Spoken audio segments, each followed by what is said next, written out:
Nathan Brooks stood frozen in his neighbor's doorway, a white dress shirt clutched in his trembling hands, as Emily Carter's tear-filled eyes met his. "I'm in love with you," she whispered, her voice breaking on words she'd held back for 8 months. He'd only come to ask which shirt to wear on his first date since his divorce, a simple question that shattered the careful distance they'd maintained. Now, with his daughter asleep next door and another woman waiting at a restaurant across town, Nathan realized the life he'd built on routine and safety was about to collapse. Sometimes the truth doesn't wait for the right moment. It simply refuses to stay hidden any longer. Before we continue with Nathan's story, please take a moment to like this video and comment with your city below. I love seeing how far these stories travel and connecting with viewers around the world. Now, let's step into that hallway and discover what happens when the heart recognizes what the mind has been denying. The October rain came down in sheets against the kitchen window, turning the Denver skyline into a watercolor blur of lights and shadows. Nathan Brooks stood at the counter, methodically preparing his daughter's lunch for the next day. Turkey sandwich cut into triangles because she insisted they tasted better that way. Apple slices arranged in a small container. A juice box tucked into the side pocket of her unicorn backpack. His hands moved with the practiced efficiency of a man who'd performed this ritual 1,000 times, each motion carrying the weight of responsibility he'd shouldered alone for 3 years. "Daddy, can I have the purple grapes instead of the green ones?" Lily's voice drifted from the living room where she sat cross-legged in front of the television, her dark curls, so much like her mother's, falling across her face as she concentrated on her coloring book. "We only have green ones, sweetheart," Nathan called back, his voice carrying the gentle patience that had become second nature to him. "But I'll get purple ones at the store tomorrow, okay?" "Okay?" The response came easily, without argument. At 6 years old, Lily had learned to accept small disappointments with a grace that sometimes broke Nathan's heart. She'd learned too early that life didn't always give you what you wanted, that sometimes people left and didn't come back, that Daddy's promises were the only ones she could count on. Nathan sealed the lunch container and placed it in the refrigerator, then glanced at the clock on the microwave, 7:47 p.m. Bedtime was at 8:30, which meant bath time in 20 minutes, then story time, then the careful negotiation of just 5 more minutes that Lily had perfected into an art form. The evening stretched ahead with the comfortable predictability of a well-worn path, and Nathan found solace in that predictability. Structure was safety. Routine was armor against the chaos that had once torn his family apart. He moved into the living room and settled onto the couch beside his daughter, watching as she carefully colored inside the lines of a butterfly's wings. She'd chosen purple for one wing and blue for the other, her small tongue poking out slightly in concentration. These quiet moments were the ones Nathan treasured most, the space between dinner and bedtime when the world narrowed to just the two of them, when the pressures of single parenthood gave way to simple presence. "Is it pretty?" Lily held up the coloring book, her brown eyes seeking his approval with an intensity that never failed to move him. "It's beautiful, Lilybee. You're getting really good at staying in the lines." She beamed at the praise, then returned to her work with renewed focus. Nathan watched her for a moment longer, memorizing the curve of her cheek, the way her small fingers gripped the crayon, the pure concentration in her expression. 3 years ago, he'd stood in a hospital room holding this tiny person for the first time while his wife Sarah recovered from an emergency C-section. He'd made promises that day, to protect her, to provide for her, to be the father she deserved. What he hadn't known then was that within 2 years, he'd be keeping those promises alone. The divorce had been quiet, as divorces go. No dramatic fights, no thrown dishes, no screaming matches in lawyers' offices. Sarah had simply grown tired of motherhood, tired of the suburban life they'd built, tired of being married to a man whose idea of adventure was trying a new pizza place. She'd left on a Tuesday morning while Lily was at daycare, her goodbye note placed carefully on the kitchen counter next to the coffee maker. Brief, apologetic, final. She'd moved to Seattle with a man she'd met at her yoga studio, someone who represented spontaneity and freedom and all the things she felt she'd sacrificed by becoming a mother at 24. Nathan hadn't fought for custody. Sarah had made it clear she didn't want to be a primary parent, and he couldn't force someone to love their child the way they should. So he'd become both mother and father to Lily, learning to braid hair through YouTube videos, mastering the politics of playground friendships, becoming fluent in the language of 6-year-old girls. He'd moved them from the house in the suburbs to this smaller apartment closer to his work, rebuilding their life piece by piece into something stable and safe. The knock on the door pulled Nathan from his thoughts. He glanced at the clock again. 8 o'clock exactly. That would be Emily, returning the casserole dish he'd lent her last week. "Is that Miss Emily?" Lily's head popped up from her coloring, her face brightening with immediate joy. "Probably. You keep coloring while I answer the door, okay?" Nathan crossed the small living room and opened the door to find his neighbor standing in the hallway, casserole dish in hand and her usual warm smile on her face. Emily Carter had moved into the apartment next door 8 months ago. A medical student at the University of Colorado who kept her regular hours and occasionally appeared in the hallway, looking like she'd just survived a war. They'd struck up an easy friendship built on convenience and proximity. He'd helped her move furniture. She'd accepted packages for him when he was at work. They'd fallen into the habit of brief conversations whenever their paths crossed. "I finally remembered to wash this and bring it back," Emily said, holding out the dish. "That casserole lasted me 3 days. You're a lifesaver, Nathan." "It's nothing special, just chicken and rice." To someone who lives on vending machine coffee and granola bars, it's gourmet. Emily's auburn hair was pulled back in a messy bun, and she wore scrubs decorated with cartoon stethoscopes, her pediatrics rotation uniform. Despite the exhaustion evident in the shadows under her green eyes, she radiated a warmth that always seemed to brighten the dimly lit hallway. "How's Lily doing?" "Good. Currently creating a masterpiece with her crayons." Nathan took the dish, then hesitated, aware of the time but unwilling to be rude. "Do you want to come in for a minute? I just made coffee." "I wish I could, but I have to be at the hospital in an hour for a night shift." Emily glanced past him into the apartment where Lily sat, then back to his face. "Rain check?" "Sure. Get some rest when you can." Says the man who single-handedly parents a 6-year-old while working full-time. Emily's smile softened into something gentler, more knowing. "You're doing a great job, Nathan." "I hope someone tells you that regularly." The compliment landed with more weight than she probably intended. Nathan felt something shift in his chest, gratitude mixed with a loneliness he usually kept carefully contained. "Thanks, Em. That means a lot." They stood there for a moment, the hallway quiet except for the distant sound of rain against windows. Emily opened her mouth as if to say something else, then seemed to think better of it. Instead, she offered a small wave and turned toward her own apartment door. Nathan closed his door and leaned against it briefly, casserole dish still in his hands. He thought about Emily's words, about someone telling him he was doing a great job. The truth was, most days he felt like he was barely keeping his head above water, managing rather than excelling, surviving rather than thriving. But Lily was happy and healthy and loved, and that had to be enough. "Daddy, bath time!" Lily's voice carried from the living room, her internal clock as reliable as any alarm. "Coming, sweetheart." The evening routine unfolded with its familiar choreography. Bath time with its negotiations over hair washing. Pajamas with the unicorns that Lily insisted brought good dreams. 2 stories instead of 1 because she'd eaten all her vegetables at dinner. The ritual of tucking in, of smoothing back dark curls, of answering the same questions she asked every night. "Daddy, will you be here when I wake up?" "I'll always be here when you wake up, Lily B.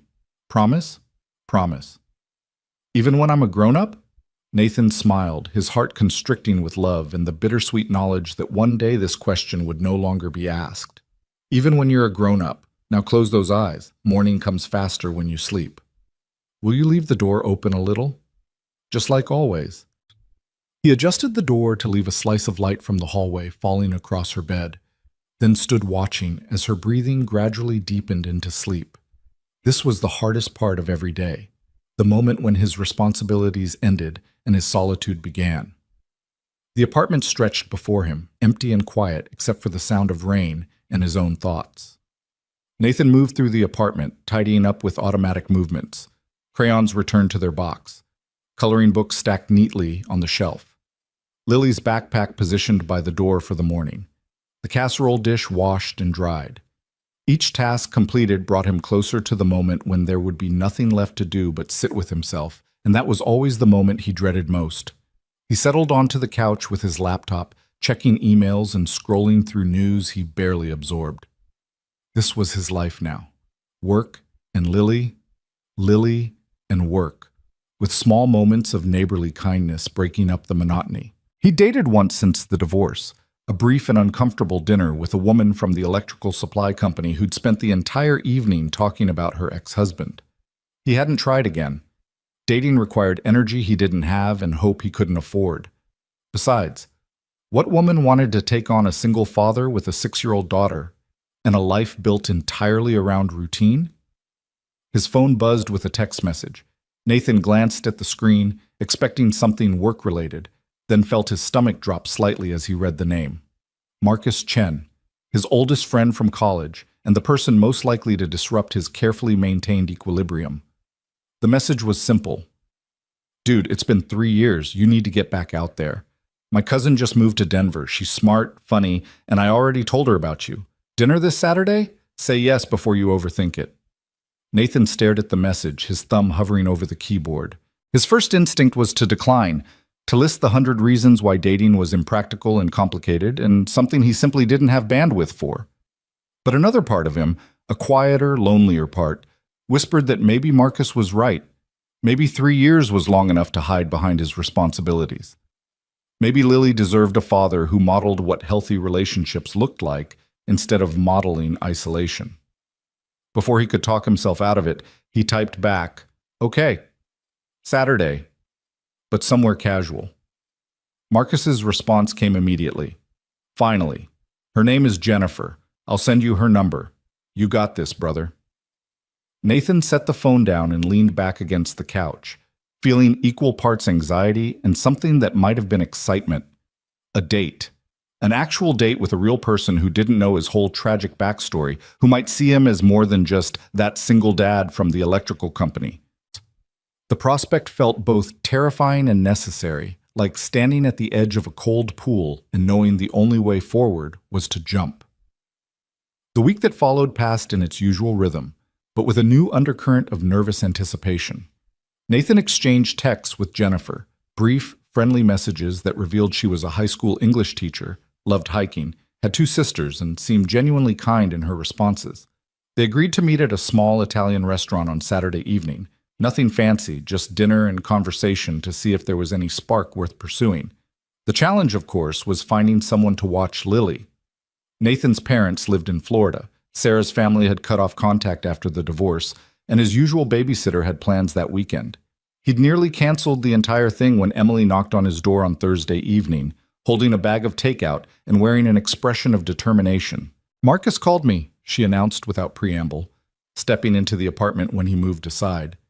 "He said you have a date on Saturday and you're about to cancel because you can't find a sitter." Nathan closed the door, embarrassment warming his face. Marcus needs to mind his own business. Marcus is trying to make sure his best friend doesn't turn into a hermit.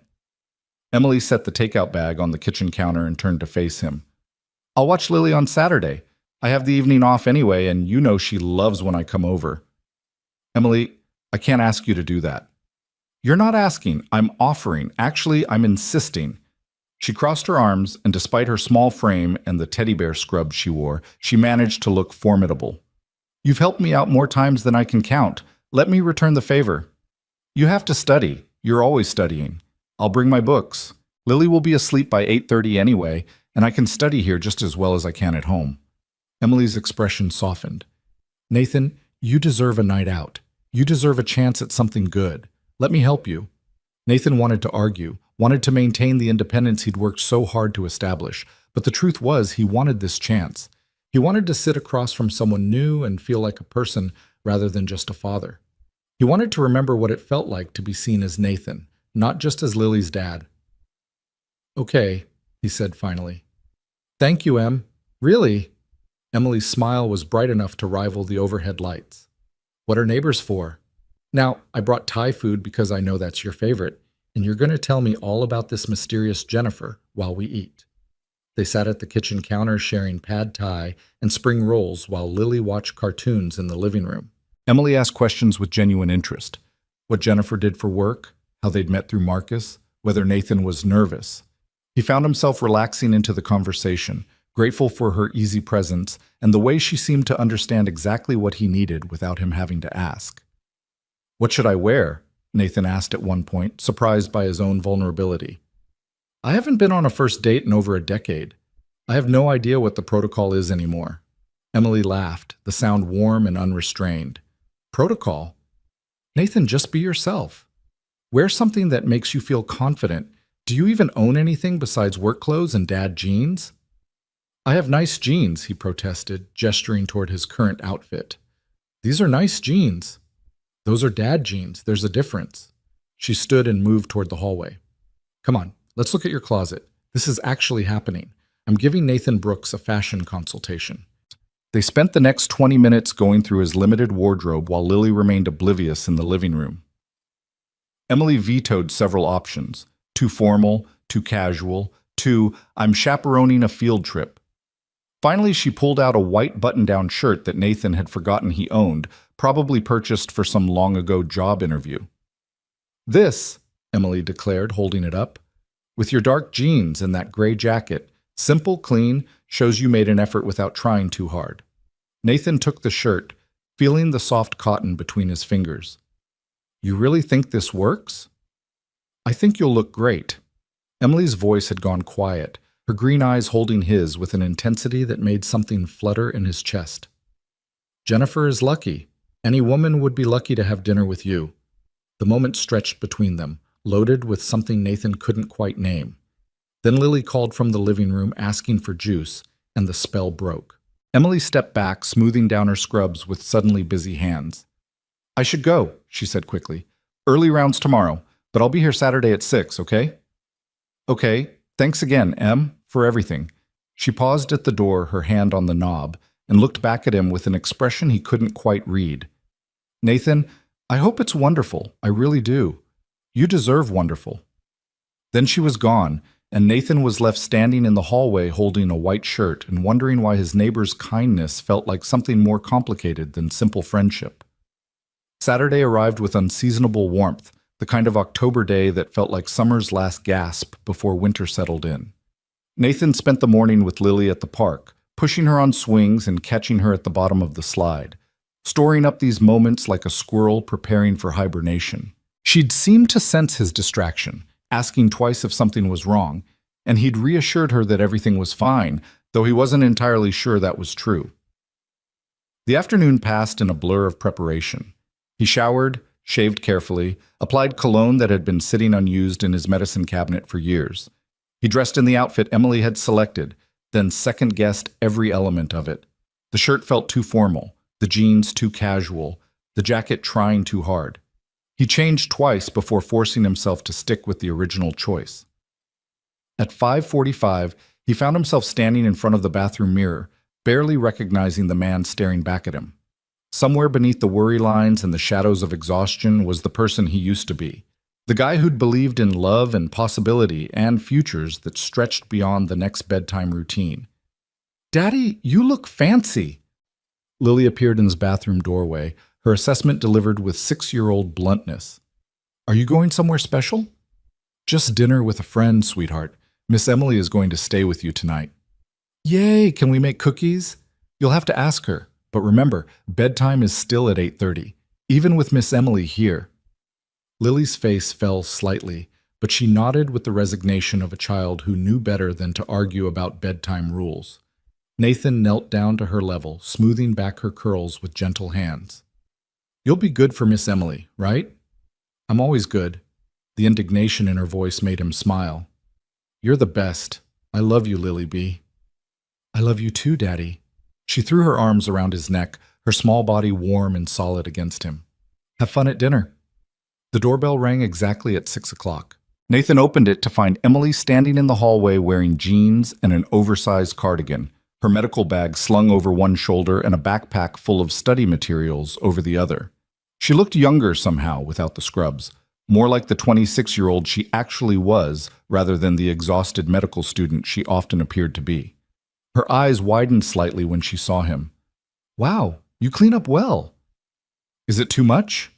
Nathan felt the familiar wave of self-doubt. "I can change. It's perfect. You look. She paused, something flickering across her face. You look really good, Nathan. She's going to be blown away. Lily came barreling into the entryway, crashing into Emily's legs with the force of a small, enthusiastic torpedo.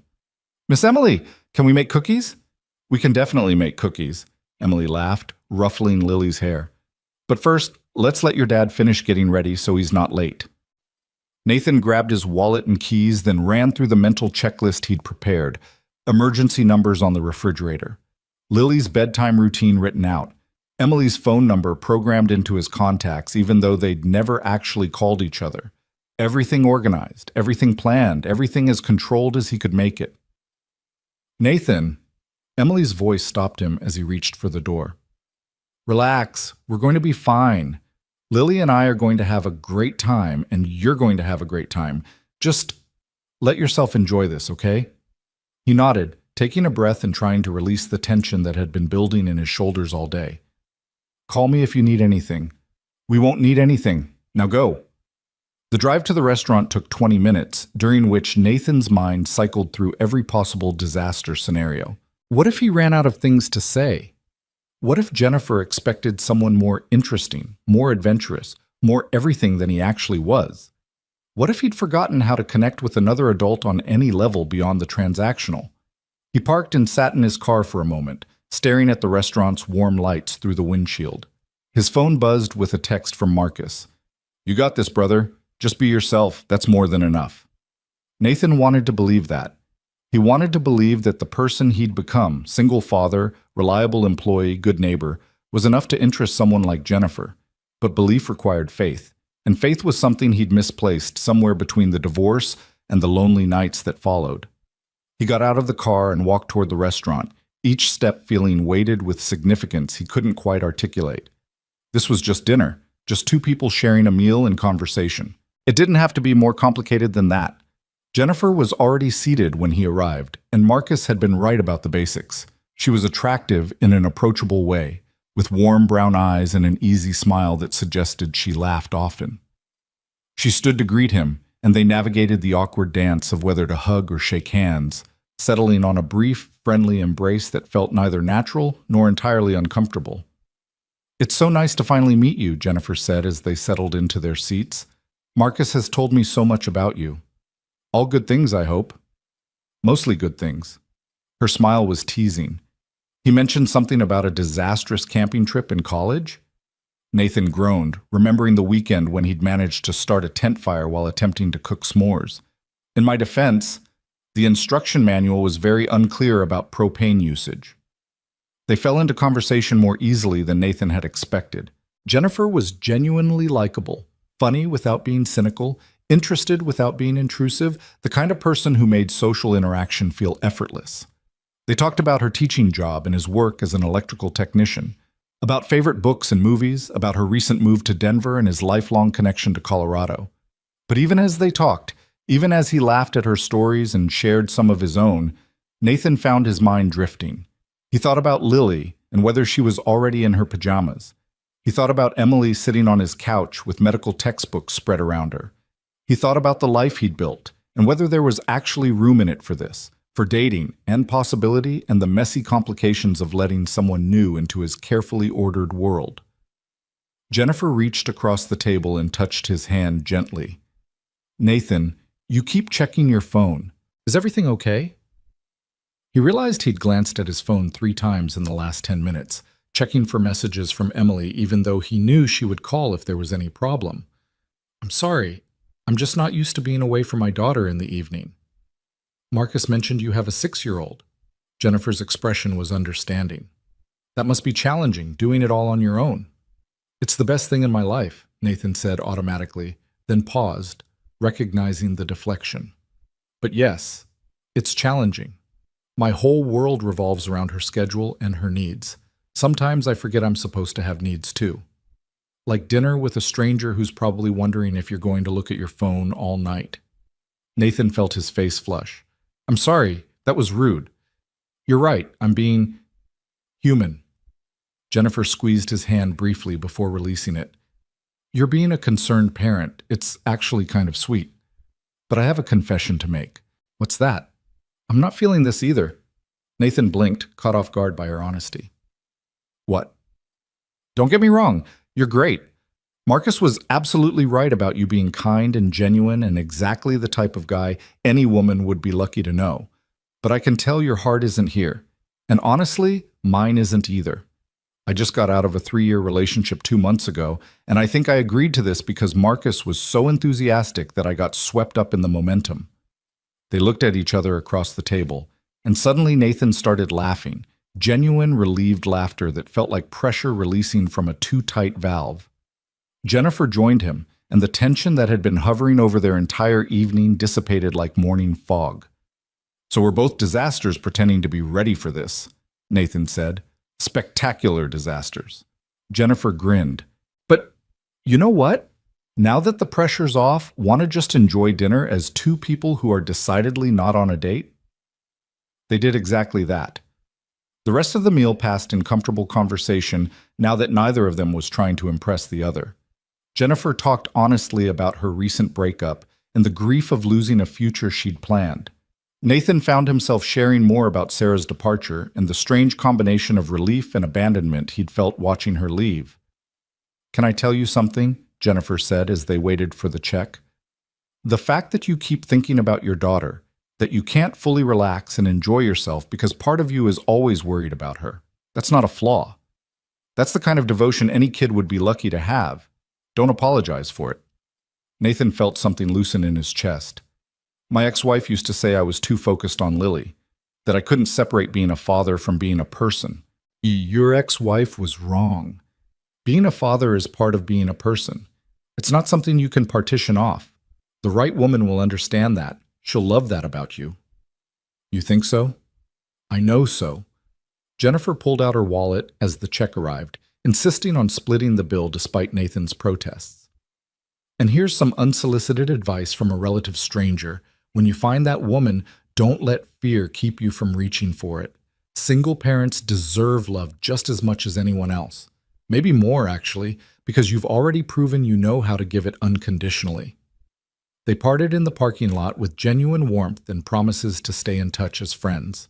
Nathan sat in his car for a moment, processing the strange evening, how a failed date had somehow become exactly what he needed. Jennifer was right. He wasn't ready for this. But maybe that was okay. Maybe readiness wasn't something you achieved, but rather something you discovered along the way. The drive home passed quickly, and Nathan found himself actually looking forward to walking back into his apartment, to checking on Lily, to returning to the life he'd built. It might be small and quiet and revolve entirely around a 6-year-old's schedule, but it was his, and that meant something. He climbed the stairs to his floor and paused outside his door, hearing voices inside. Emily's low murmur and Lily's sleepy responses. It was past 8:30, which meant his daughter should have been asleep, but he couldn't bring himself to be annoyed. Instead, he felt grateful. For Emily's presence, for her willingness to help, for the way she'd become woven into the fabric of their daily life without him quite noticing when or how. Nathan took a breath, preparing to knock, then realized he'd left his key with Emily earlier. He should knock. That would be the normal thing to do. But something made him hesitate, made him take a moment just to stand in the hallway and gather himself before stepping back into his real life. The door opened before he could decide, and Emily stood there looking startled. "Oh, I heard footsteps and thought, how did it go?" It was, Nathan paused, searching for the right word. Educational. Emily's eyebrows rose. Educational? That's not usually how people describe good dates. Is Lily asleep? Finally, she negotiated 3 extra stories and insisted we make cookies even though it was already past her bedtime. We compromised on slice and bake cookies and 2 stories. Emily stepped back to let him in, and Nathan moved past her into the familiar space of his apartment. Everything looked the same but felt different somehow. The kitchen was clean but showed evidence of cookie making, a dusting of flour on the counter, the smell of vanilla hanging in the air. Lily's door was open just a crack, exactly how she liked it. Emily's study materials were spread across the coffee table but neatly organized, as if she'd been careful not to disturb the normal flow of their space. "Thank you for watching her," Nathan said, setting his keys on the counter, "and for apparently letting her stay up past bedtime." She promised it was a special occasion. Emily's smile was slightly sheepish. I'm a total pushover. I'm going to be a terrible parent someday. You're going to be a great parent. You already are with your patients, from what you've told me. They stood there in the kitchen, the overhead light casting soft shadows across Emily's face. She'd taken her hair down from its earlier bun, and it fell in waves past her shoulders, catching the light in shades of auburn and copper. For the first time, Nathan noticed how tired she looked. Not just the physical exhaustion of medical school, but something deeper, something that lived behind her eyes and showed in the careful way she held herself. "So, are you going to tell me about this educational date?" Emily asked, leaning against the counter with her arms crossed. "Or do I have to guess?" "There's not much to tell. Jennifer is great, funny, smart, easy to talk to. We decided we're better suited as friends than anything romantic." "Already? You were only gone 2 hours. Sometimes you just know." Nathan moved to the refrigerator and pulled out 2 bottles of water, handing one to Emily. "Neither of us was really ready. We spent most of dinner talking about why we weren't ready, which was probably the most honest conversation I've had in months." Emily took the water but didn't open it. Her fingers traced patterns on the condensation forming on the plastic. "Are you disappointed?" "No. Relieved, actually." Nathan leaned against the opposite counter, creating space between them that felt necessary for reasons he couldn't articulate. "I spent the whole evening thinking about being here. About Lily's bedtime routine and whether you two were having fun and whether I'd left enough snacks out. Jennifer noticed I kept checking my phone. That's not very romantic. No, it's not. But it's honest." Nathan took a drink of water, buying time to organize his thoughts. "The thing is, I don't think I know how to do this anymore. Dating, I mean. Opening up to someone new, making room in my life for complications." "Love isn't a complication," Emily said softly. "It's just love." "Easy for you to say. You're young, unattached, no responsibilities beyond medical school and yourself. Your life has room for spontaneity and possibility." Something flickered across Emily's face, hurt, or maybe anger, or maybe something else entirely. She set the water bottle down on the counter with careful precision. "You think my life is simple?" "I didn't mean I work 16-hour days at the hospital. I'm drowning in student debt that will take me 20 years to pay off. I barely sleep. I can't remember the last time I had an actual conversation with someone that wasn't about symptoms or differential diagnoses. And my most meaningful relationship is with the single dad next door who thinks I'm just the helpful neighbor kid because I'm 26 and unattached, and apparently have all this room for spontaneity." Emily's voice had risen slightly, emotion breaking through her usual careful control. Nathan straightened, startled by her intensity. "Em, I didn't mean to minimize what you're dealing with. I just meant, I know what you meant. You meant I don't understand your life because I don't have a child. And you're right. I don't understand what it's like to be a parent. But I understand loneliness. I understand building your entire existence around responsibility and routine because it's safer than risking anything real." The air between them felt charged, electric with something that had been building for months without either of them acknowledging it. Nathan opened his mouth to apologize, to smooth over whatever line he'd inadvertently crossed, but Emily wasn't finished. "You want to know what I did while you were gone tonight?" she continued, her green eyes bright with unshed tears.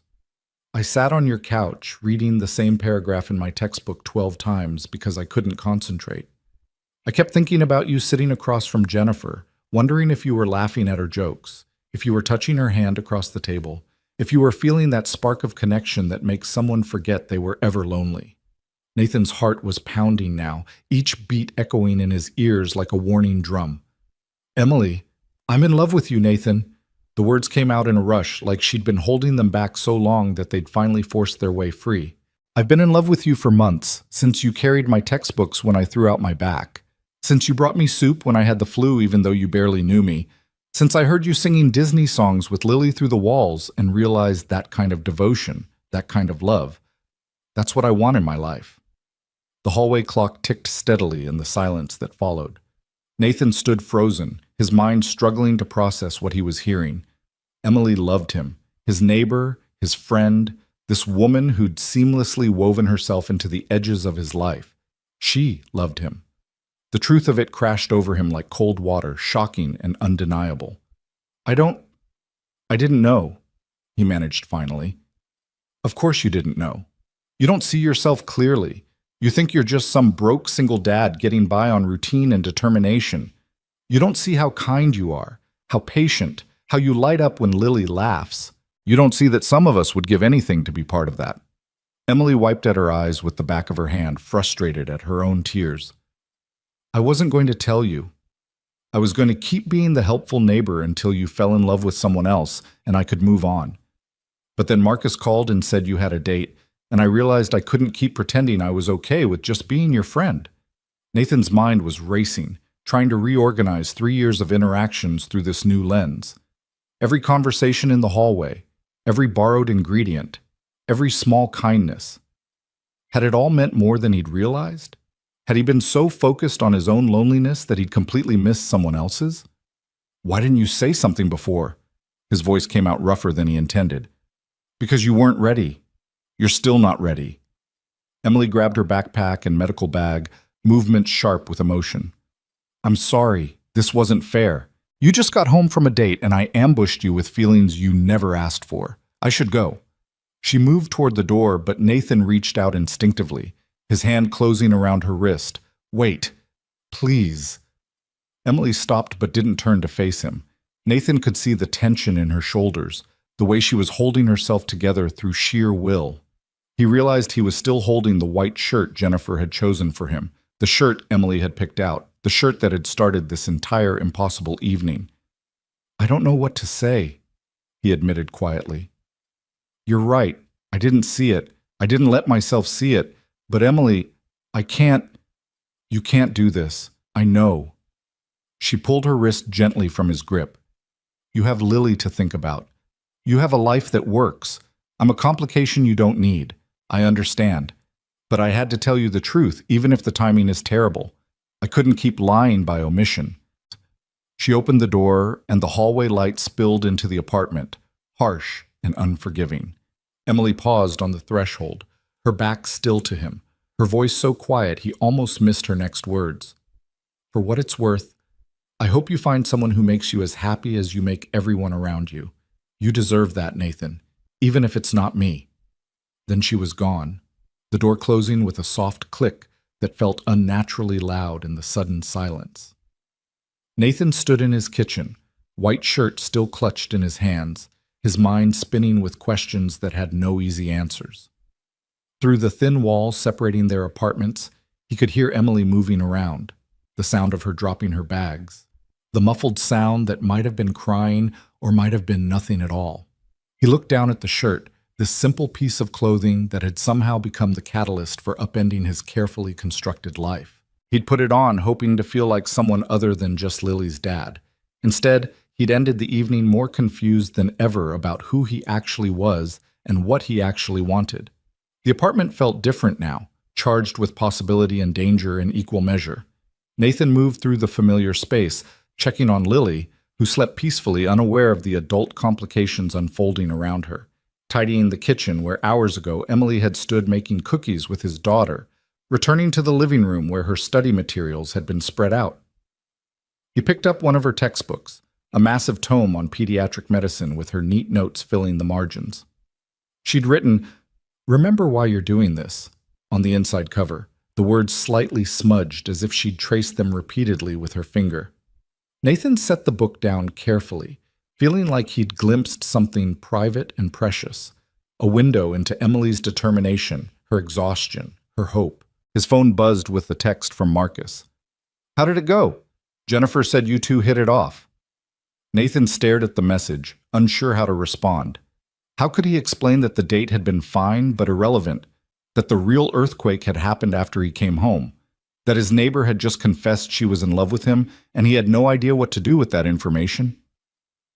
He turned off his phone and moved to the window, looking out at the Denver skyline blurred by rain that had started falling again. Somewhere out there, people were making choices that would change their lives.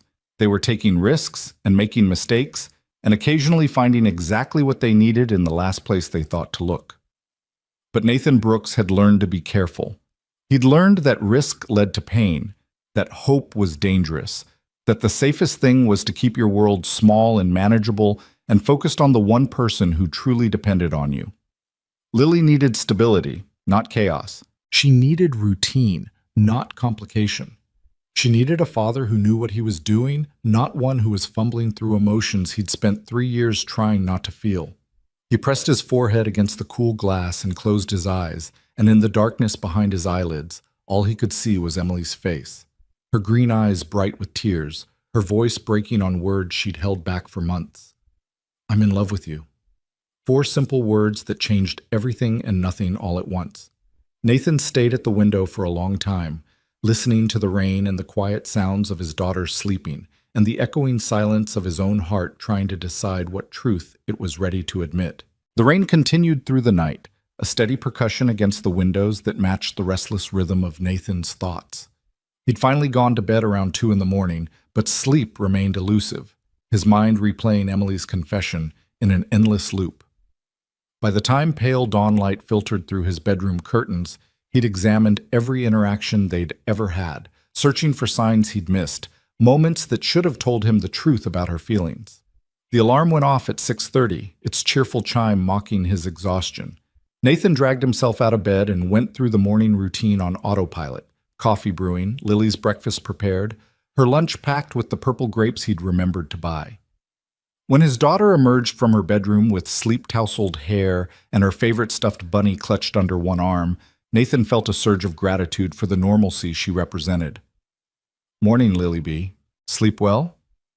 "I had a dream about cookies." Lily climbed onto her chair at the kitchen table, swinging her legs happily. "Miss Emily and I made the best cookies last night. Did you have fun at your dinner?" Nathan poured cereal into her bowl, adding milk with careful precision. "It was nice. Jennifer is a good person." "Are you going to see her again?" The question was innocent, delivered with the straightforward curiosity of childhood, but it hit Nathan like a physical blow. He thought about Jennifer's parting advice, about finding someone who would understand his devotion to Lily, about not letting fear keep him from reaching for love. But love was already standing next door, and he had no idea what to do about it. "Probably just as friends, sweetheart. Sometimes that's how things work out."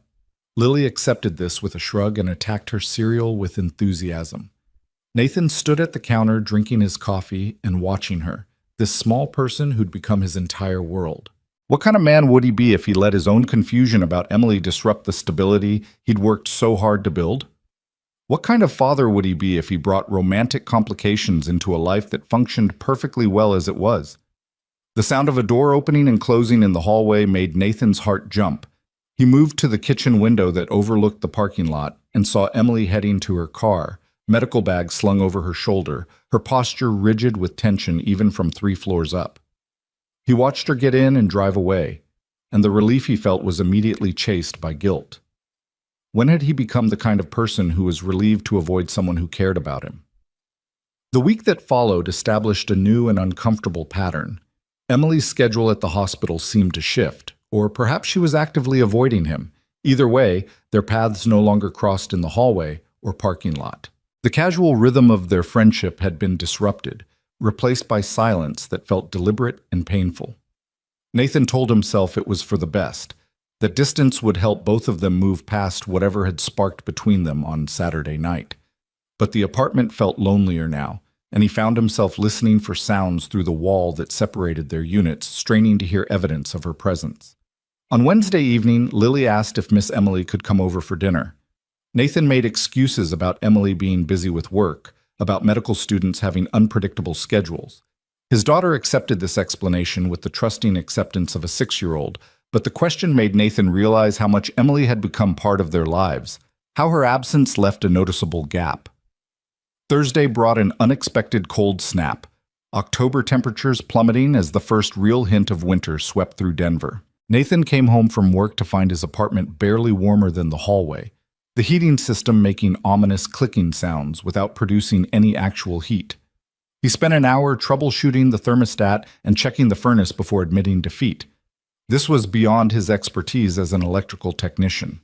This required an HVAC specialist, and probably an expensive one. "Daddy, I'm cold!" Lily stood in the living room wrapped in her comforter, looking small and miserable. The temperature inside had dropped to 58 degrees, and Nathan could see his breath when he exhaled. I know, sweetheart. I'm going to fix it, okay? Why don't you put on your warmest pajamas and we'll have hot chocolate while I figure this out?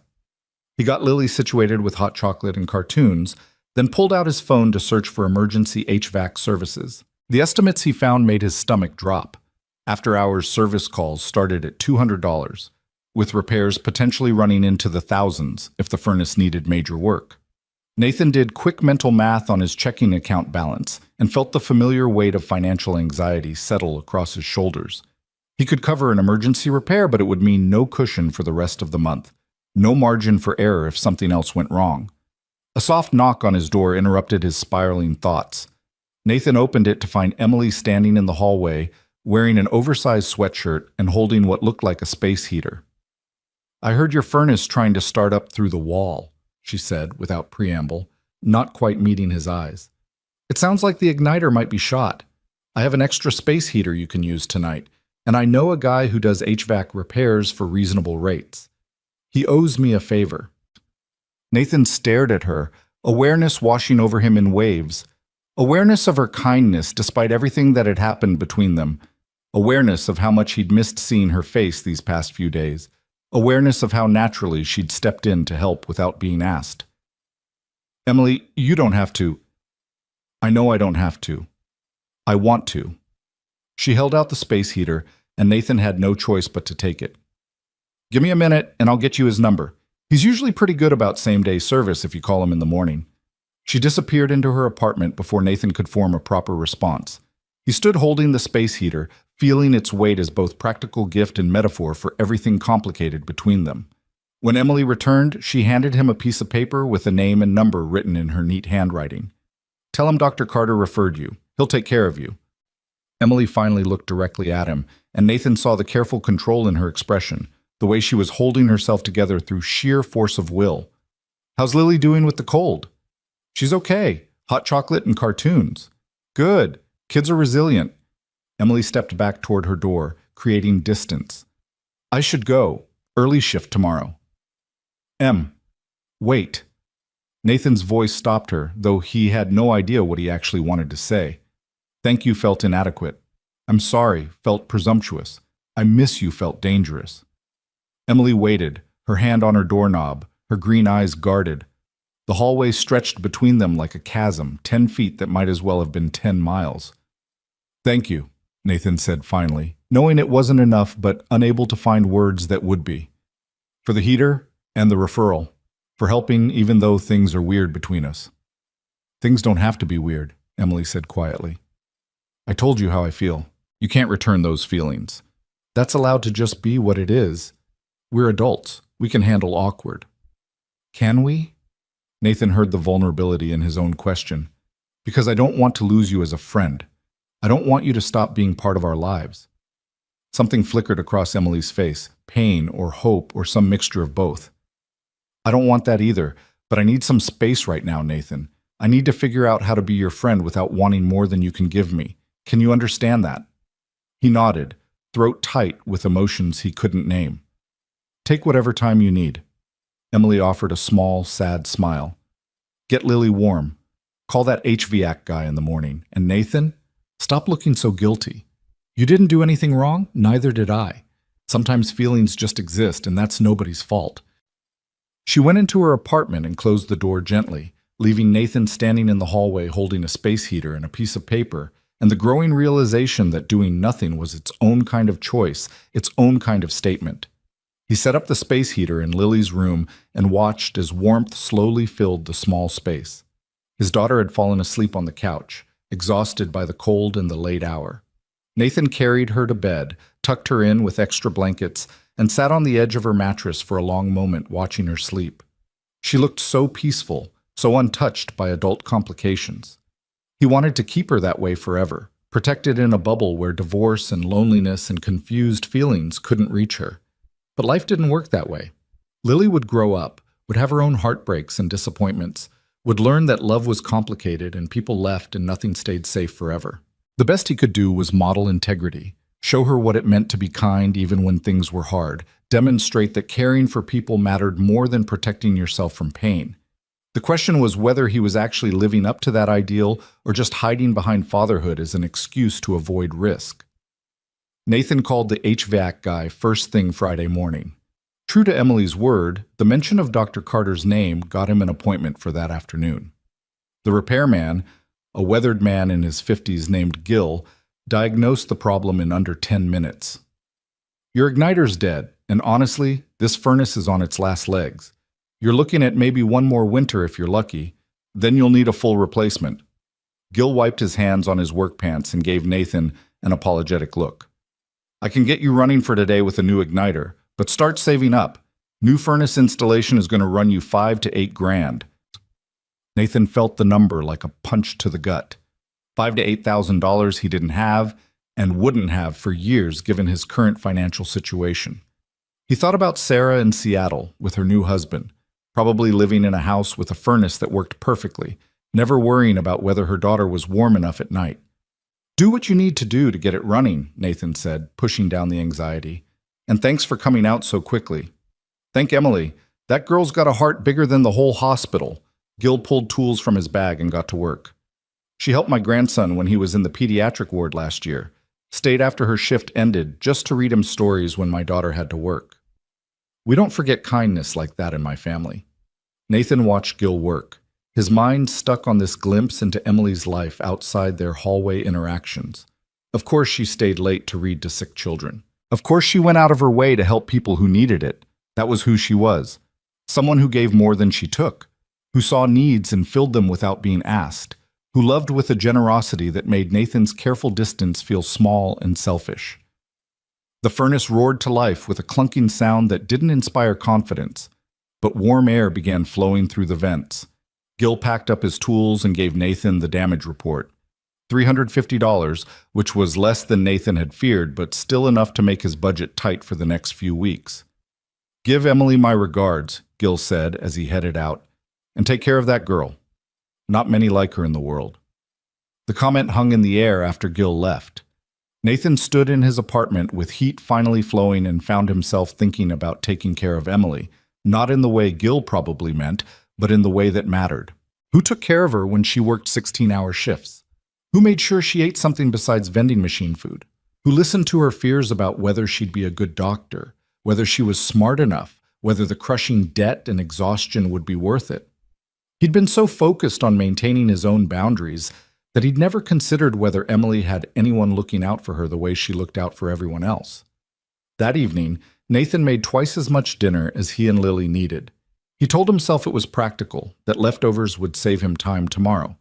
But when he knocked on Emily's door at 7:30 holding a covered dish of chicken pasta, he knew he was lying to himself about his motivations. Emily answered the door in scrubs decorated with cartoon pandas, her hair pulled back in a messy bun, exhaustion written across every line of her face. Her eyes widened when she saw him. Nathan, hi. I made too much dinner. He held out the dish, the lie feeling obvious even to himself. Thought you might want some. Gil said to give you his regards, by the way. Emily took the dish, her fingers brushing his briefly in the exchange. You didn't have to do this. I know, but you helped me with the heater and the referral, and this seems like a small way to say thank you. Nathan shifted his weight, suddenly unsure of himself. Also, I wanted to check if you're okay. You look exhausted. 72-hour rotation in the ER. I think I've forgotten what sleep feels like. Emily leaned against her doorframe, and Nathan could see her struggling to maintain her usual composure. But I'm okay, or I will be once I eat something that isn't from a vending machine and sleep for approximately 15 hours straight. When's your next shift? Not until Monday evening, thank God. They stood there in the hallway, the covered dish of pasta between them like a peace offering, or maybe a question neither of them knew how to answer. Nathan could hear his television through his apartment door, Lily watching her evening cartoons before bath time. Normal life continuing in its normal way while he stood in the hallway, having a conversation that felt weighted with all the things they weren't saying. I should let you eat and rest, Nathan said finally. Yeah. Emily didn't move. Nathan, can I ask you something? When you look at me, what do you see? The question caught him completely off guard. Nathan studied her face, the spray of freckles across her nose, the green eyes that always seemed to see more than people intended to show, the vulnerability she was allowing him to witness despite everything that had happened between them. "I see someone who cares too much," he said honestly. "Someone who gives pieces of herself away to everyone who needs her and probably doesn't leave enough for herself. Someone who's brilliant and kind and stronger than she knows." Emily's eyes filled with tears. "That's not what I meant. I meant, do you see a kid? Some naive medical student who doesn't understand real life? Or do you see a woman?" Nathan's breath caught. He understood suddenly what she was really asking, whether his inability to return her feelings was about her or about his own fear, whether he saw her as someone who could share his life or just as the helpful neighbor who wasn't complicated enough to matter. "I see a woman," he said quietly. "I see someone who deserves everything good. I see someone who scares me because getting close to you would mean risking the stability I've built for Lily, and I don't know if I'm brave enough for that. Honesty." Emily wiped at her eyes with the back of her hand. "I appreciate honesty. I'm not good at this, I'm not good at navigating feelings or knowing the right thing to say, but I need you to know that when I said I didn't see what you felt, it wasn't because you're not worth seeing. It was because I've spent 3 years training myself not to look, not to want, not to hope for anything beyond getting through one day at a time." "I know," Emily said softly. "I know you're scared. I'm scared too. Loving someone who can't love you back is terrifying, but at least I was brave enough to tell you the truth. At least I didn't hide behind excuses." The words stung because they were accurate. Nathan had been hiding, behind Lily, behind his responsibilities, behind the comfortable story that he was just doing what was best for his daughter. But maybe what was best for Lily was seeing her father live fully rather than carefully, take risks rather than play it safe, model what it meant to be open to love even when love felt impossible. "You're right," Nathan admitted. "I have been hiding. And you were brave. I'm sorry I couldn't give you the response you deserved. You gave me honesty. That's something." Emily straightened up from her doorframe, pulling herself together visibly. "I should eat this before it gets cold. Thank you for dinner, Nathan, and for the conversation. I needed to hear that you see me, even if you can't feel what I feel. For what it's worth, I wish I could be braver. I wish I was the kind of person who could take what you're offering without being paralyzed by all the ways it could go wrong." Emily offered him a sad smile. "Maybe someday you will be. Maybe this is just bad timing, or maybe we're meant to be friends and nothing more, and I need to make peace with that. Either way, we're going to be okay. Both of us." She stepped back into her apartment, and Nathan wanted to say something more, something that would bridge the gap between them or at least make the distance feel less painful. But Emily closed the door gently before he could find the words, leaving him alone in the hallway with a growing sense that he was making a terrible mistake without understanding exactly what that mistake was. The weekend passed slowly. Saturday morning brought unexpected sunshine, the kind of late October warmth that felt like a gift before winter arrived in earnest. Nathan took Lily to the park, pushing her on swings and catching her at the bottom of the slide, trying to lose himself in the simple joy of his daughter's laughter. But his mind kept drifting to Emily, wondering if she was sleeping off her exhaustion, whether she'd eaten the dinner he'd brought, whether she was okay, or just pretending to be okay the way he'd been pretending for 3 years. On Sunday afternoon, Nathan's mother called from Florida. He settled onto the couch while Lily played in her room, preparing himself for the usual questions about work and whether he was eating properly, and if Lily needed anything. "How are you really doing, Nathan?" His mother's voice carried the particular concern that only mothers could manage, the tone that suggested she already knew the answer and was just waiting for him to admit it. "I'm fine, Mom. Work is steady, Lily's happy, everything's good." "That's what you always say, but I'm asking how you're doing, not how everything else is doing." Nathan leaned back against the couch cushions and stared at the ceiling. "Would you believe me if I said I'm confused?" "About what?" "About everything. About whether I'm being a good father or just a careful one. About whether I'm protecting Lily or just protecting myself. About whether I'm supposed to stay focused on being her dad or if I'm allowed to want something for myself too." His mother was quiet for a moment, and Nathan could picture her sitting in her Florida living room, probably looking out at the ocean while she formulated her response. She'd always been thoughtful with her words, never rushing to advice or judgment. "Can I tell you something your father said to me once?" she asked finally. "This was years ago, when you were about Lily's age. He'd been working so much trying to provide for us, barely seeing you or your sister.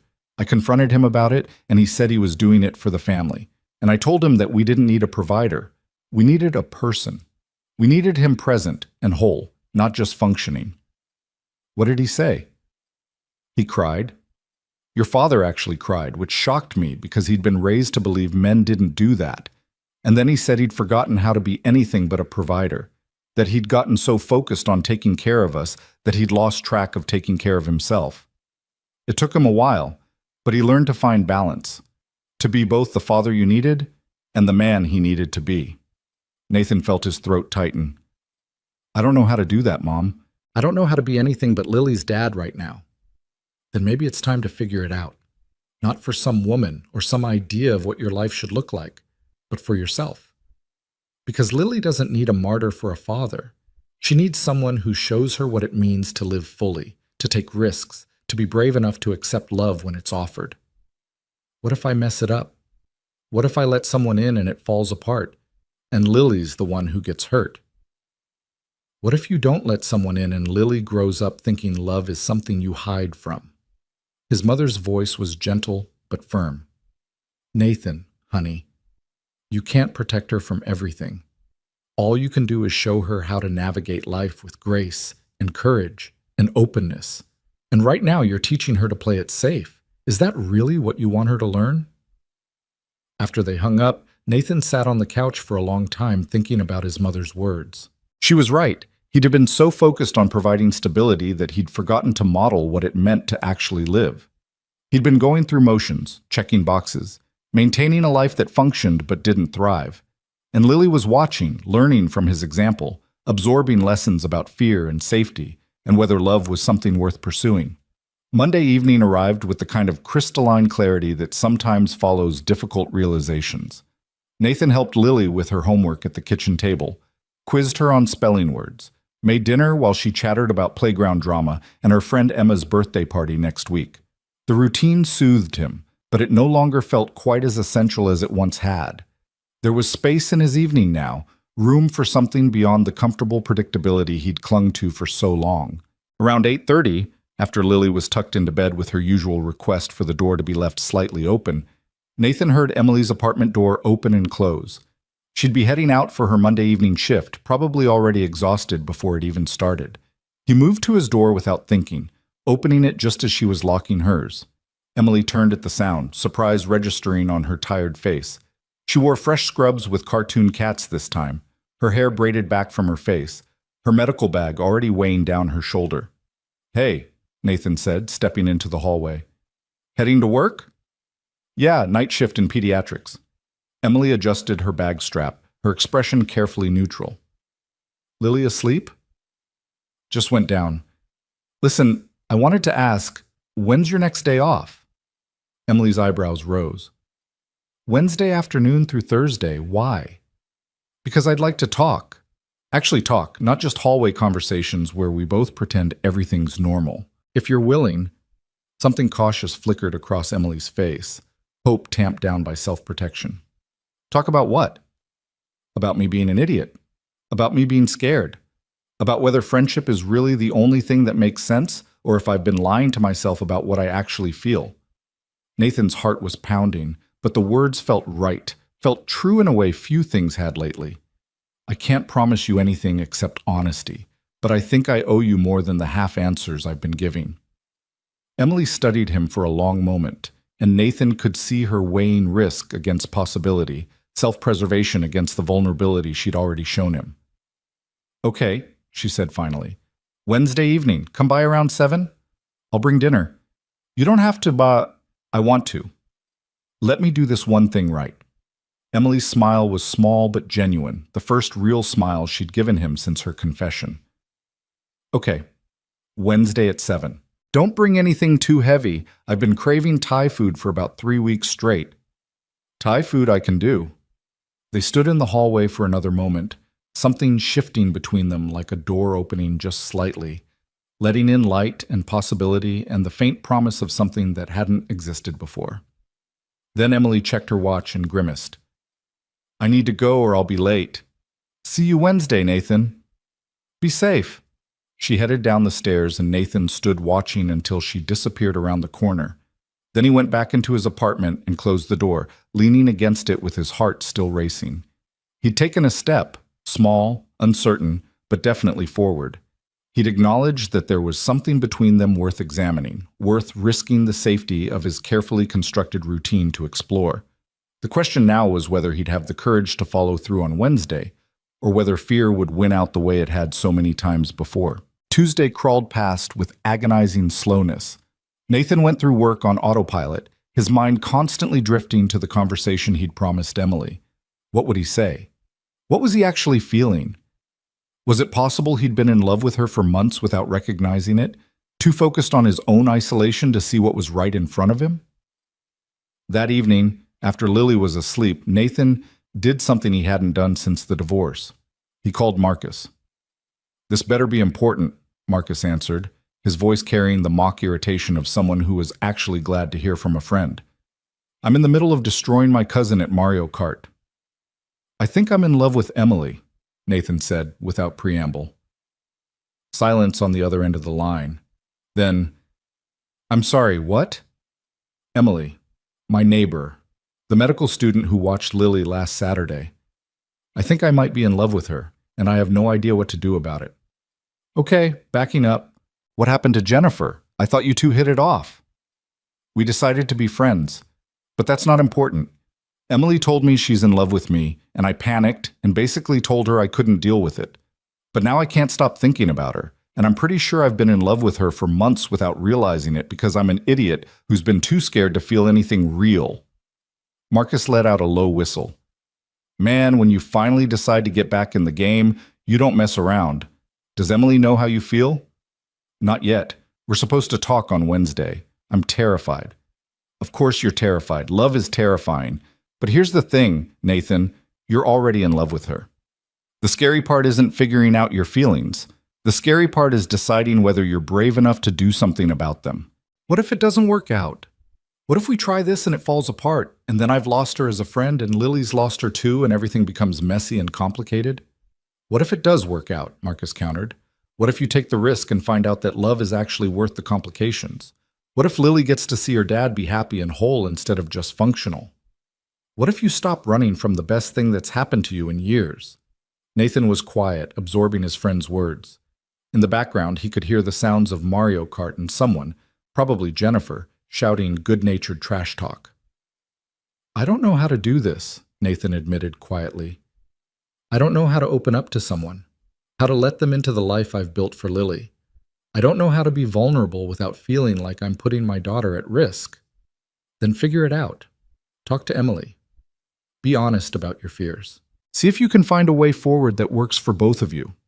Marcus paused, his voice softening. "Brother, you've been alone for 3 years.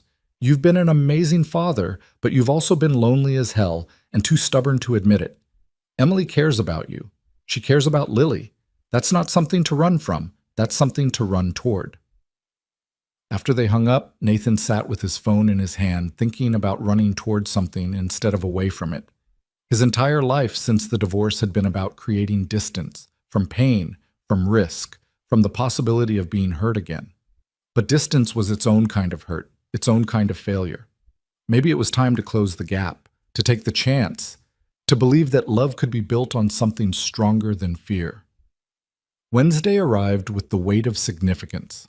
Nathan left work early, picked up Lily from school, and spent the afternoon being as present as possible, helping with homework, playing board games, reading extra stories before dinner.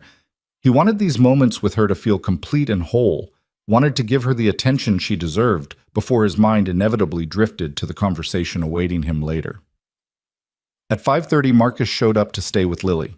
Nathan had called him that morning asking for the favor, and his friend had agreed immediately, apparently invested now in seeing how this would play out. "Uncle Marcus!" Lily threw herself at Marcus with the enthusiasm reserved for favorite adults who appeared too infrequently. Hey, troublemaker, I hear we're having a sleepover tonight. Think you can beat me at Candyland? I always beat you at Candyland. That's because you cheat. Do not. Nathan watched them with gratitude and a touch of anxiety. Bedtime is 8:30. No exceptions, even if she gives you puppy eyes. I know the drill, Dad. Go do what you need to do. Marcus gave him a meaningful look. And Nathan, be honest. With her and with yourself. Nathan changed into clean jeans and a sweater, spent too long checking his reflection in the mirror, then grabbed the takeout bag of Thai food he'd ordered earlier. His hands were shaking slightly as he locked his apartment door and crossed the hallway to Emily's. He stood there for a moment, gathering courage, then knocked before he could talk himself out of it. Emily opened the door wearing jeans and an oversized University of Colorado sweatshirt, her hair loose around her shoulders for once. She looked younger like this, softer, and Nathan felt his heart constrict with how much he wanted this conversation to go well. Thai food as promised, he said, holding up the bag. Perfect timing. I'm starving.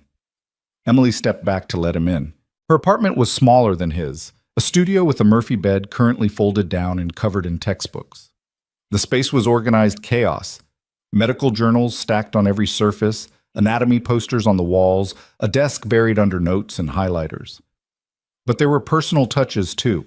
Photographs of people who must be her family, a collection of potted plants on the windowsill, a shelf of well-loved novels that suggested she read something besides medical textbooks when time allowed. They settled on her small couch with takeout containers spread between them.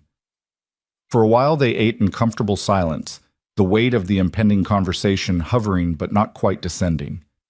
Finally, Emily set down her pad thai and turned to face him.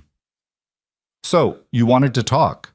Nathan put down his own food, wiping his hands on a napkin while he organized his thoughts.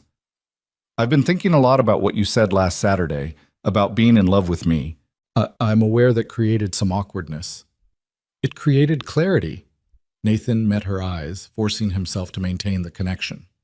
For 3 years, I've been telling myself that I'm happy alone, that Lily is enough, that romantic relationships are complications I don't need.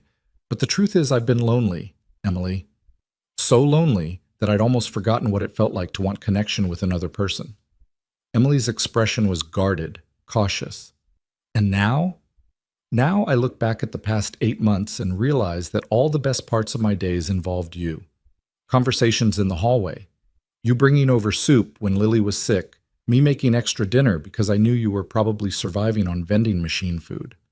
These small moments that felt easy and right and like something I didn't want to lose.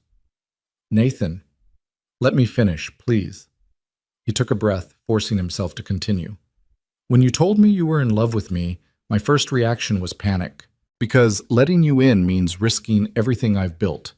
It means possibly exposing Lily to heartbreak if things don't work out. It means being vulnerable in ways I swore I'd never be vulnerable again after Sarah left. Emily's eyes had filled with tears, but she didn't look away. I understand that. I never wanted to make things complicated for you. But here's what I figured out this week.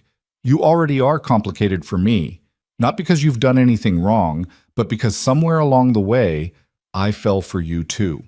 I just didn't let myself recognize it because recognition meant having to make a choice. The words hung in the air between them. Emily sat very still, as if afraid that moving might shatter whatever fragile thing was forming in this moment. You fell for me? Her voice was barely above a whisper. I think I've been falling for you since the day you moved in and immediately locked yourself out of your apartment.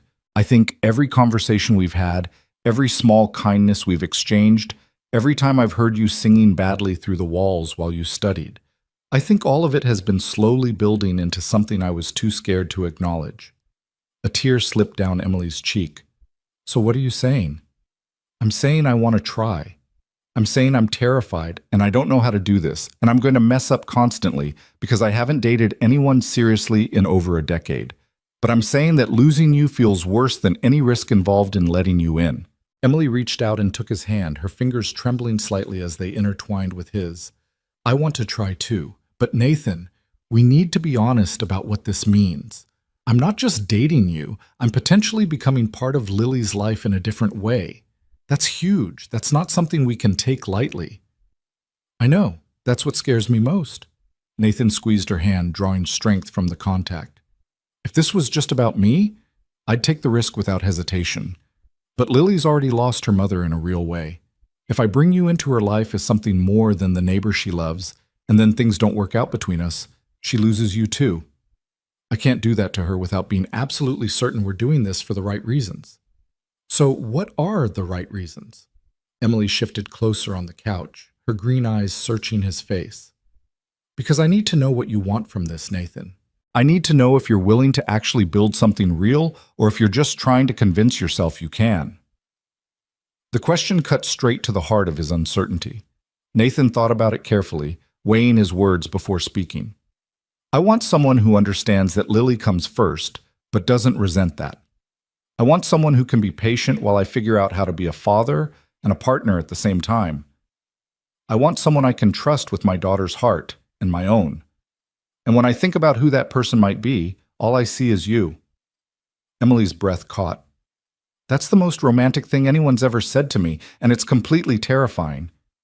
Welcome to my world. Nathan managed a small smile. I'm terrified every single day. But my mom said something that stuck with me. She said Lily doesn't need a martyr for a father. She needs someone who shows her what it means to live fully. And I've been so focused on keeping her safe that I forgot to show her what brave looks like. Your mom sounds wise. She has her moments. Nathan traced small circles on the back of Emily's hand with his thumb, marveling at how natural the touch felt. So here's what I'm thinking. We take this slow. We don't tell Lily anything is different between us until we're both sure this is something that can work. We figure out how to be together in a way that protects her while still giving us room to see if this is real.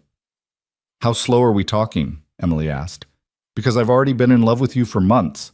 I'm not sure I can go much slower without losing my mind. Slow enough that we're careful. Fast enough that we're actually moving forward. Nathan brought her hand to his lips and kissed her knuckles gently. I don't have all the answers, Em, but I know I want to figure them out with you.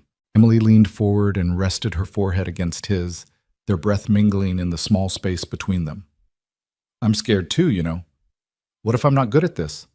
What if I mess up with Lily, or say the wrong thing, or can't handle the reality of dating someone with a child? What if I'm not enough? You're already enough. You've been enough since the day you moved in and immediately asked to borrow eggs because you'd forgotten to buy groceries. Nathan pulled back slightly so he could see her face. But Em, you need to know that dating me means dating my life, not just me. It means understanding that sometimes I'll cancel plans because Lily's sick. It means accepting that my time and attention are divided. It means being okay with being third in line after a 6-year-old's needs and a demanding job. I'm a medical student working 80-hour weeks. I understand demanding schedules and last-minute changes. Emily's smile was soft but determined, and I already love Lily. That's not something I'm worried about. What worries me is whether you'll actually let me in or if you'll keep me at arm's length while pretending we're moving forward. The observation landed with uncomfortable accuracy.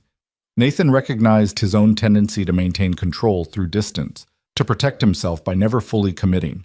It was what had ultimately pushed Sarah away, his inability to be vulnerable, to share the messy parts of himself along with the functional ones. I'll try, he said honestly. I can't promise I won't fall back into old patterns, but I'll try to be open with you, to let you see the parts of me that aren't just Lily's dad or the reliable electrical technician, to trust you with the complicated stuff. That's all I'm asking. Emily reached up and touched his face, her fingers gentle against his cheek. We're both going into this scared and uncertain, but at least we're doing it together. Nathan turned his head and kissed her palm, feeling the rightness of the moment settle into his bones. This wasn't the dramatic, sweeping romance of movies or novels. It was quiet and careful and built on months of friendship and small kindnesses. But maybe that was exactly what made it worth pursuing. Not the intensity of new passion, but the solid foundation of genuine care. Can I kiss you? He asked quietly, wanting her permission even though she was still touching his face. I thought you'd never ask.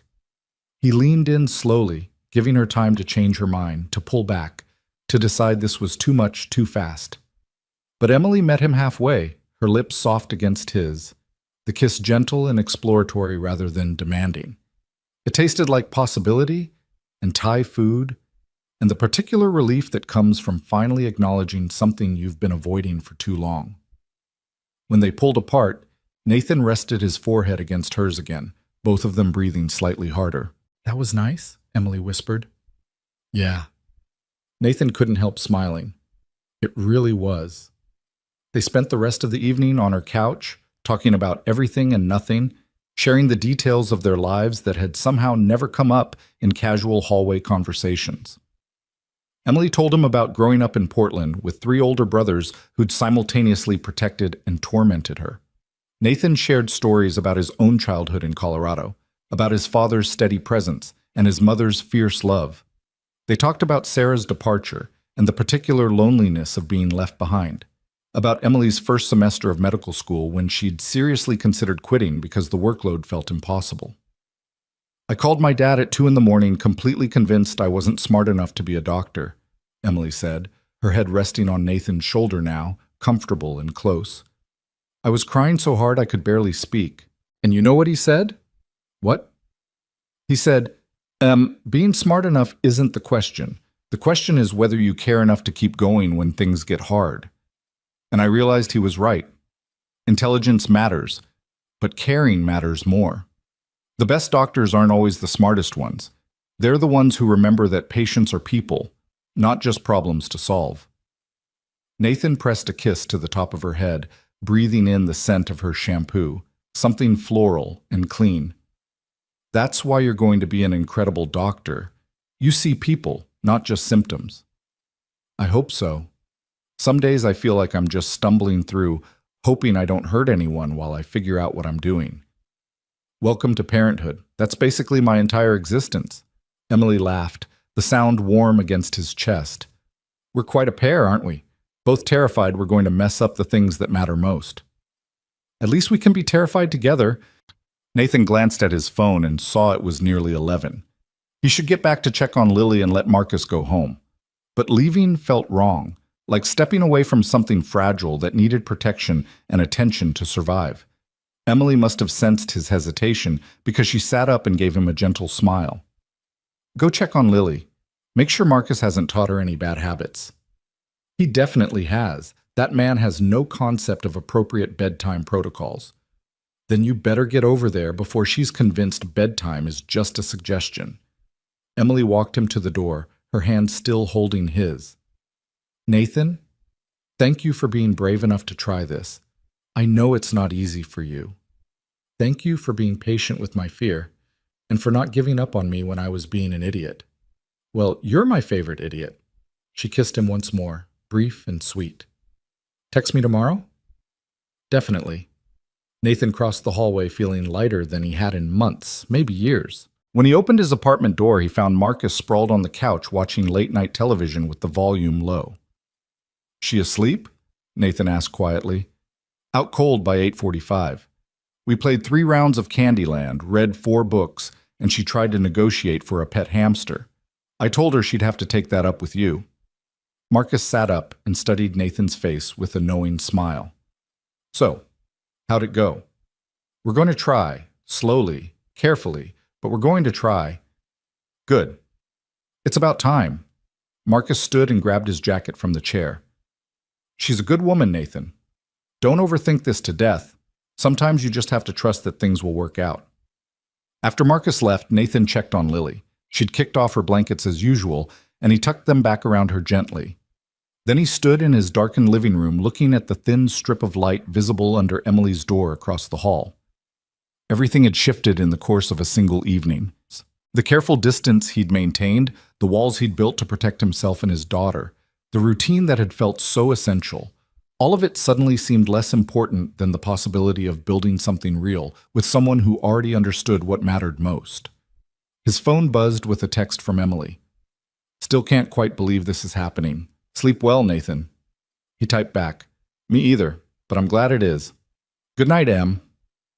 The next few weeks unfolded with a kind of careful choreography as Nathan and Emily learned to navigate their new relationship while maintaining normalcy for Lily.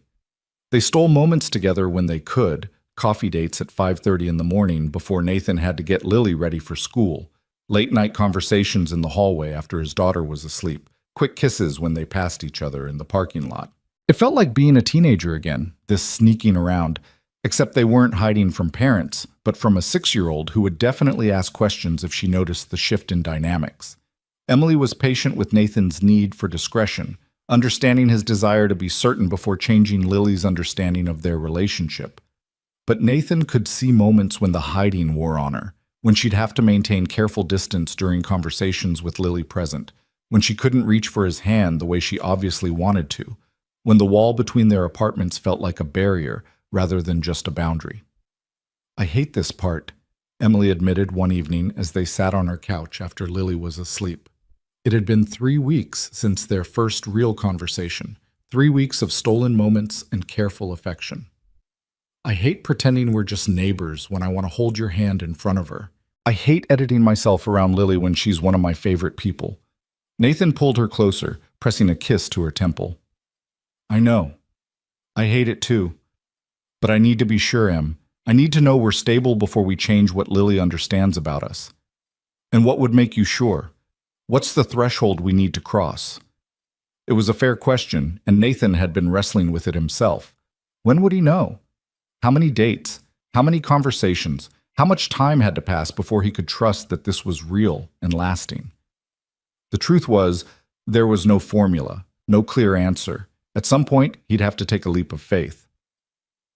"I think I need to see us handle conflict," Nathan said slowly, working through his thoughts as he spoke. "Right now, everything is easy because we're still in the honeymoon phase.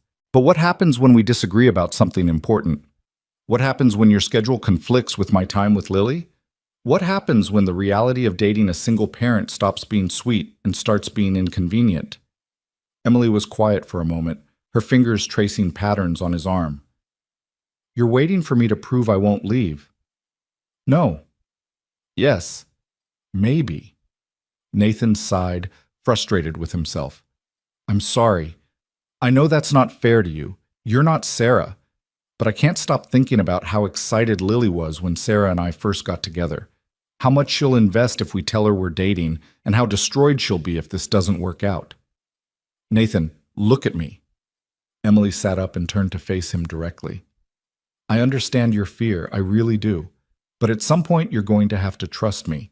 Not because I've proven I'm perfect, or because we've been together for some arbitrary amount of time, but because relationships require trust even when it's scary, especially when it's scary. I do trust you." "Then show me. Not by telling Lily before you're ready. I'm not asking for that. But stop waiting for me to fail. Stop looking for reasons this won't work. Start believing that maybe, just maybe, I'm in this for real." Her words hit him hard because they were true. He had been waiting for failure, expecting disappointment, anticipating the moment when Emily would realize that dating him was more trouble than it was worth. It was easier to expect the worst than to hope for the best, and risk being devastated when hope proved unfounded. "You're right," Nathan admitted quietly. "I've been so focused on protecting Lily that I haven't given us a real chance. I'm sorry." "Don't apologize. Just try." Emily took his face in her hands, forcing him to meet her eyes. "Try to believe that I love you. Try to believe that Lily being your priority doesn't make you less lovable. It makes you more. Try to believe that this can work." Nathan kissed her then, pouring into the contact all the hope and fear and tentative belief he couldn't quite put into words. When they pulled apart, he rested his forehead against hers in the gesture that had become their signature. "I'll try," he promised, "starting now." The opportunity to test that promise came sooner than Nathan expected. 2 days later, Lily woke up with a fever and a cough that sounded like it had migrated from her chest. Nathan called in sick to work and spent the day administering medicine, pushing fluids, and reading stories to his miserable daughter. By evening, her fever had spiked to 103, and Nathan made the decision to take her to urgent care. He was carrying Lily to his car. She was too exhausted to walk when Emily's car pulled into the parking lot. She took one look at them and immediately parked, jumping out with her medical bag in hand. "What's wrong?" she asked, already in doctor mode. "Fever of 103, bad cough. I'm taking her to urgent care." Emily moved to Lily and gently pressed her hand to the girl's forehead, her professional assessment immediate and thorough. How long has she been like this? Fever started this morning, got worse through the day. Let me listen to her lungs. Emily pulled out her stethoscope, and Lily was too sick to even be curious about the medical equipment. After a moment, Emily straightened up with a concerned expression. She's wheezing. Could be bronchitis or early pneumonia. You're right to take her in. Want me to come with you? Nathan's first instinct was to say no, that he could handle this alone the way he'd handled everything else. But Lily looked so small and sick in his arms, and Emily's offer came from genuine care rather than obligation. Besides, having a medical student along might actually be helpful. Yeah, that would be good.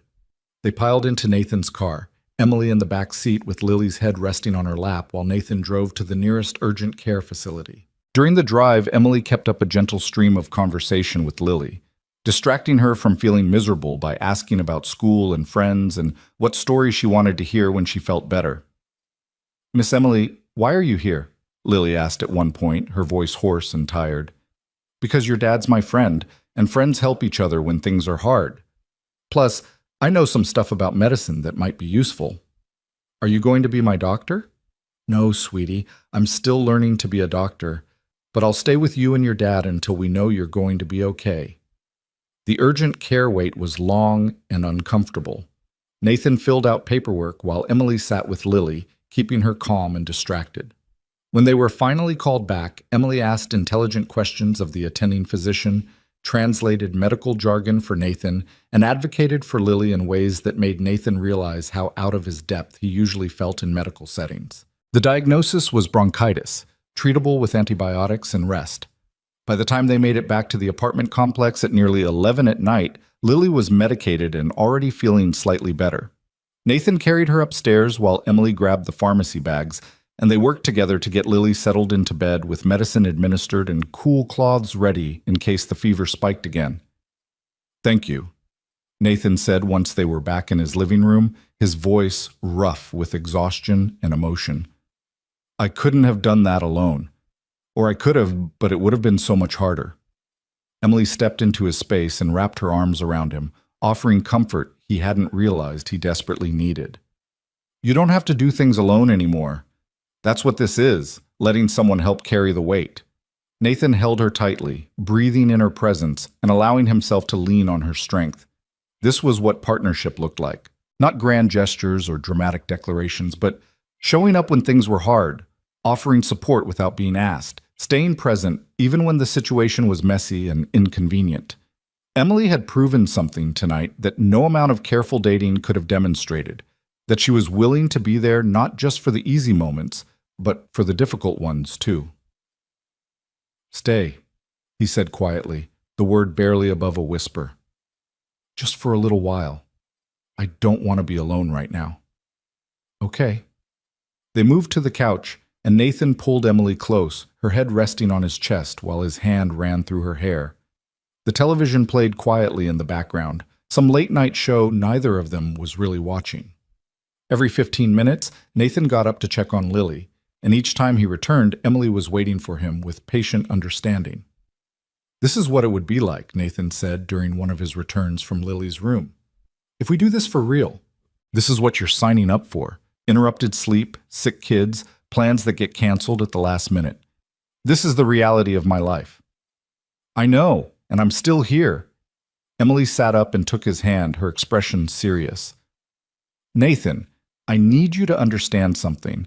I'm not interested in dating some idealized version of you that doesn't include Lily or the complications of single parenthood. I'm interested in your real life, messy parts and all. If I wasn't, I would have walked away already. But what about later? What about when this stops being new and becomes just life? What about when you want to go out with friends but I can't find a babysitter? What about when you're exhausted from the hospital and I'm exhausted from parenting and neither of us has anything left to give each other? Then we'll figure it out. Together. Emily squeezed his hand. You keep waiting for me to reach my limit, to decide this is too much. But Nathan, I already know what I'm choosing. I knew it the first time I heard you singing Disney songs with Lily through the wall. I knew it when you brought me soup when I was sick, even though we barely knew each other.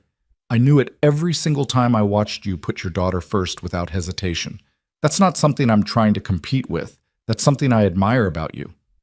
Nathan felt something crack open in his chest, some tightly held fear loosening its grip. "I'm going to mess this up. I'm going to disappoint you sometimes. And I'm going to mess up too. I'm going to work too many hours and be too tired and probably say the wrong thing when you need support. We're both human. We're both going to fail sometimes. But that doesn't mean we shouldn't try." They sat together in the quiet apartment, the only sounds Lily's occasional cough from the bedroom and the low murmur of the television. Nathan felt exhausted, but also strangely peaceful, as if something essential had shifted into place. Emily had seen him at his most stressed and vulnerable, had witnessed the reality of his life without filters or pretense, and she was still here. She was still choosing this, choosing him, choosing the complicated package deal he represented. Around 1 in the morning, Nathan walked Emily to her door.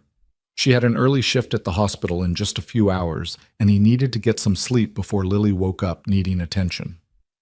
"Text me tomorrow with updates on how she's doing," Emily said, lingering in her doorway. "I will. And Em? Thank you for everything tonight." That's what people do when they love each other. They show up.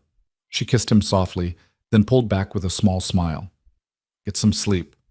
Tomorrow's going to be a long day." Nathan returned to his apartment and checked on Lily one more time. Her fever had broken, and she was sleeping peacefully. He stood in her doorway, watching her breathe, thinking about Emily's words. That's what people do when they love each other. They show up. It was such a simple concept, but Nathan realized he'd spent 3 years believing he had to show up alone, that accepting help was a weakness rather than a strength. Maybe it was time to let someone share the load. Maybe it was time to trust that loving someone didn't mean losing himself or failing his daughter. Maybe it was time to believe that family could expand rather than fracture, that opening his heart didn't have to mean risking everything he'd built. The next 2 weeks passed with Lily recovering from her bronchitis and Nathan's relationship with Emily deepening in ways that felt both natural and profound. They still hadn't told Lily anything had changed, but Nathan found himself less anxious about that conversation and more certain that when the time came, it would be right. Emily integrated into their lives more seamlessly than Nathan had imagined possible. She brought soup when Lily was recovering, helped with homework on evenings when she wasn't at the hospital, joined them for a movie night that felt so natural, Lily didn't even comment on how normal it seemed to have Miss Emily sitting on the couch between her and her father. "I like when Miss Emily hangs out with us," Lily said one evening after Emily had left for a night shift. They were doing the bedtime routine, Nathan tucking blankets around his daughter while she clutched her stuffed bunny. "Yeah? Why's that?" "Because she's nice, and she makes you smile more." Lily's observation was delivered with the casual honesty of childhood, but it struck Nathan deeply. "You didn't smile as much before." "Did I not?" "Not really. You smiled at me, but not at other stuff. Now you smile at other stuff too." Lily yawned, her eyes already drooping. "I think Miss Emily makes you happy." Nathan pressed a kiss to her forehead, his heart full of love and the growing certainty that his daughter deserved to see him happy, that modeling joy was just as important as modeling responsibility. "She does make me happy. Is that okay with you?" "Uh-huh. Can she come to my birthday party?" "We'll see, sweetheart. Now close those eyes. Morning comes faster when you sleep." "Daddy?" "Yeah, Lily B. I love you. I love you too. More than anything in the whole world." After Lily was asleep, Nathan sat on his couch and pulled out his phone. He typed a message to Emily. "Lily asked if you make me happy. I said yes. She asked if you can come to her birthday party next month. I said we'll see. But Em, I think it's time. I think I'm ready to tell her about us. If you're still willing to take that leap with me." Emily's response came within minutes. "I've been ready since the beginning. Just say when." Nathan looked around his apartment, at the coloring books scattered on the coffee table, at Lily's backpack by the door, at the framed pictures documenting their small family's journey through the past 3 years. This was his life, built piece by piece from the wreckage of divorce and abandonment.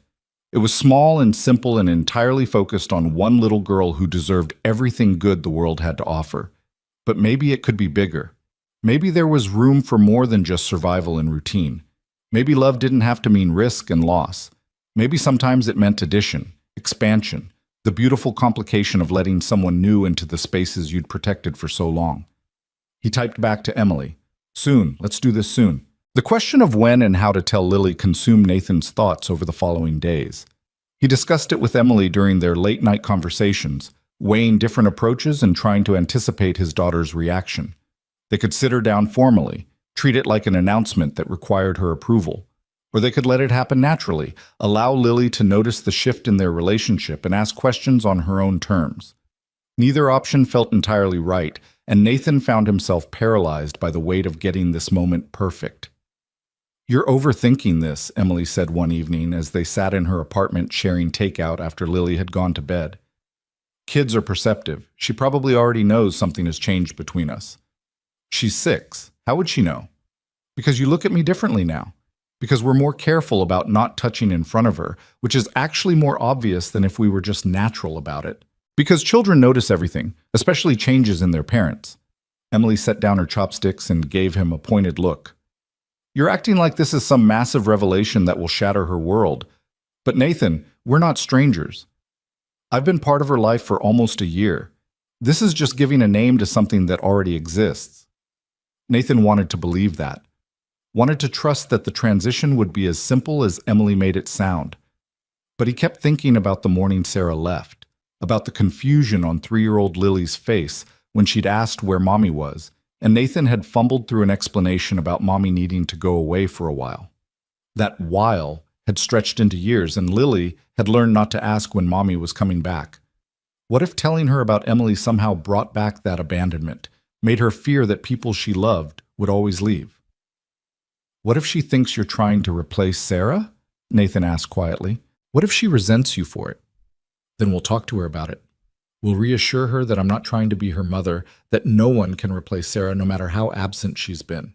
We'll let her set the pace for what our relationship looks like." Emily reached across the table and took his hand. "But Nathan, you can't protect her from every possible negative emotion. Part of growing up is learning to navigate complicated feelings. Your job isn't to prevent her from ever being confused or upset. Your job is to help her process those feelings when they come up."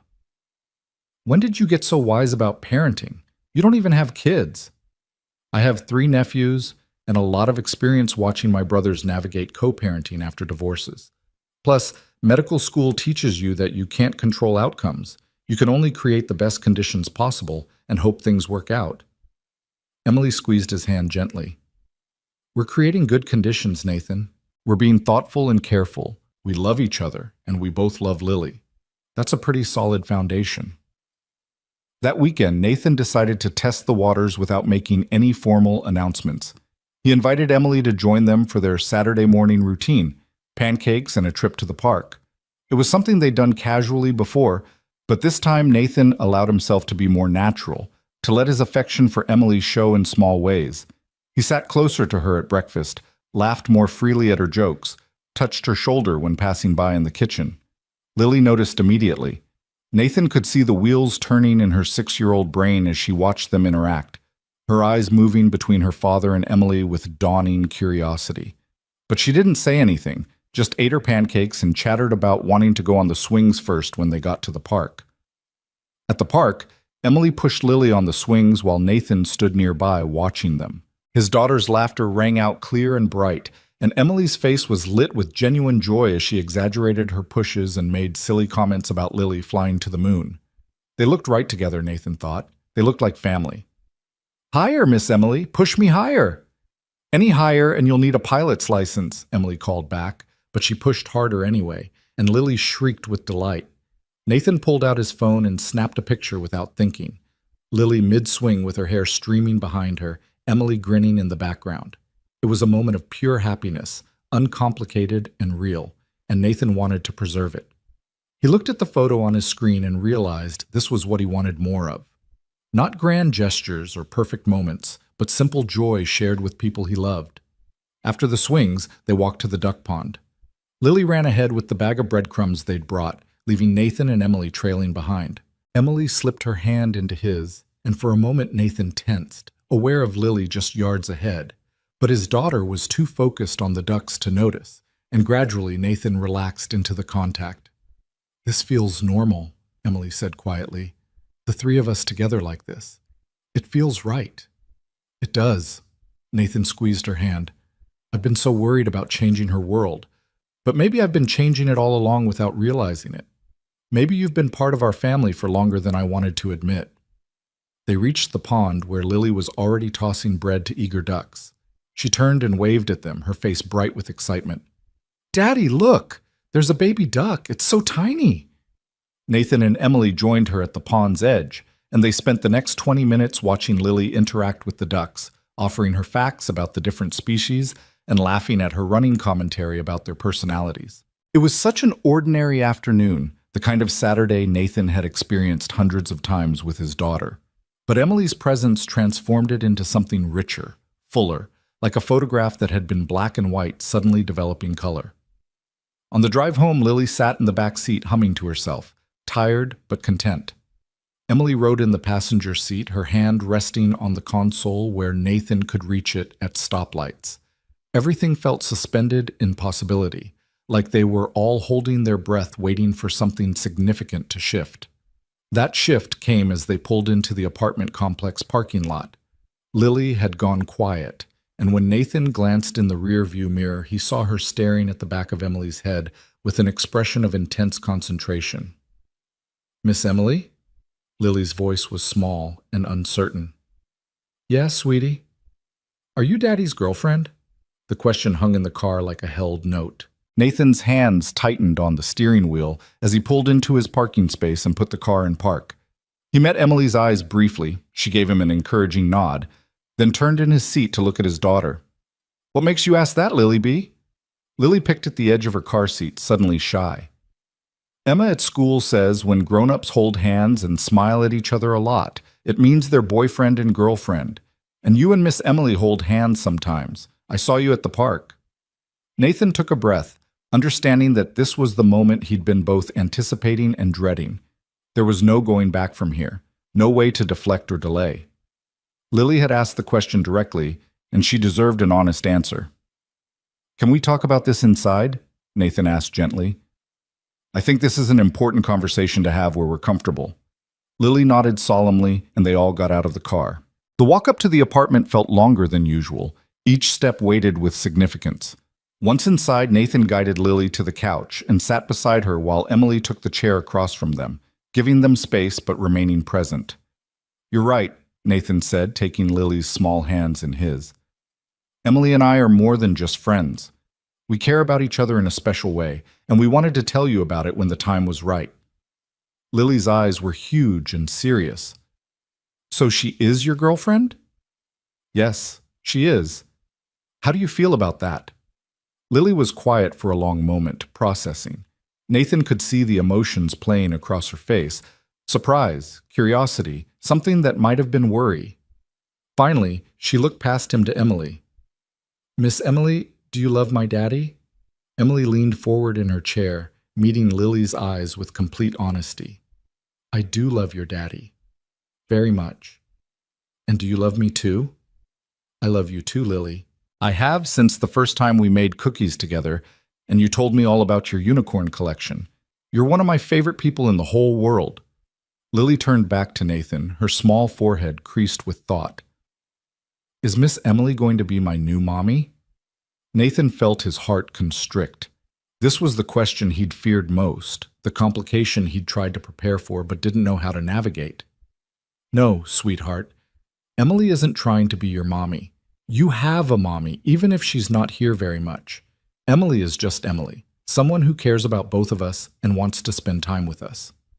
But if you love each other, doesn't that mean she'll live here and be my mommy? Emily stood and moved to kneel in front of Lily, putting herself at eye level with the girl. Lily, I want you to understand something really important. I'm not trying to take anyone's place. Your dad is the most important person in your life, and you're the most important person in his life. I'm just hoping there's room for me too. Not as a replacement for anybody, but as someone who gets to be part of your family. What if I don't want you to be part of our family? The question came out small and scared, and Nathan saw Emily flinch slightly before recovering her composure. Then we'll respect that, Emily said gently. Your feelings matter, Lily, If you need time to get used to this idea, or if you're worried about things changing, that's completely okay. We can talk about it as much as you need to. Lily looked between Emily and Nathan, her small face struggling with emotions too big for her to fully articulate. Things are good now, just me and Daddy. What if adding Miss Emily makes everything different? Nathan pulled Lily onto his lap, holding her close. Some things will be different, Lily B, but different doesn't always mean bad. Remember when we moved to this apartment and you were scared because it wasn't our old house? But then you made new friends and had your own room, and it turned out okay? I guess. This is kind of like that. We're making room for something new, but all the good stuff. You and me, our routines, our special time together, that doesn't go away. It just expands to include someone else who cares about us. Nathan pressed a kiss to the top of her head. And if at any point you feel like things aren't working or you're unhappy, you can tell me. Your feelings are the most important thing to me. Always. Lily was quiet, nestled against her father's chest. Nathan could feel her breathing, could sense her working through this information in whatever way her 6-year-old mind processed big changes. Emily remained kneeling on the floor, patient and present, not pushing but not retreating either. Can I think about it? Lily asked finally. Of course you can, Nathan said. Take all the time you need. And Miss Emily will still be my friend even if I don't want her to be Daddy's girlfriend? Emily's smile was gentle, despite the pain Nathan could see in her eyes.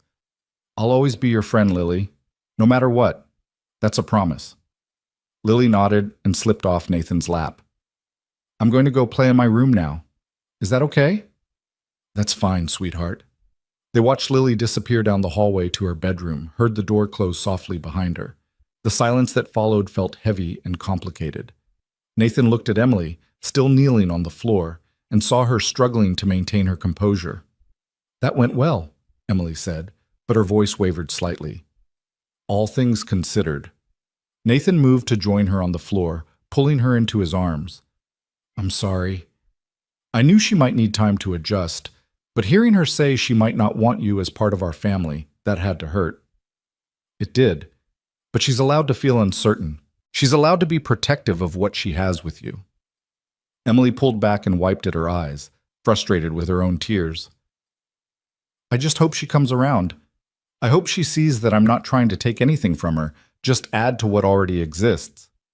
She will. She just needs time to process. Nathan hoped he sounded more confident than he felt. Lily's a sensitive kid.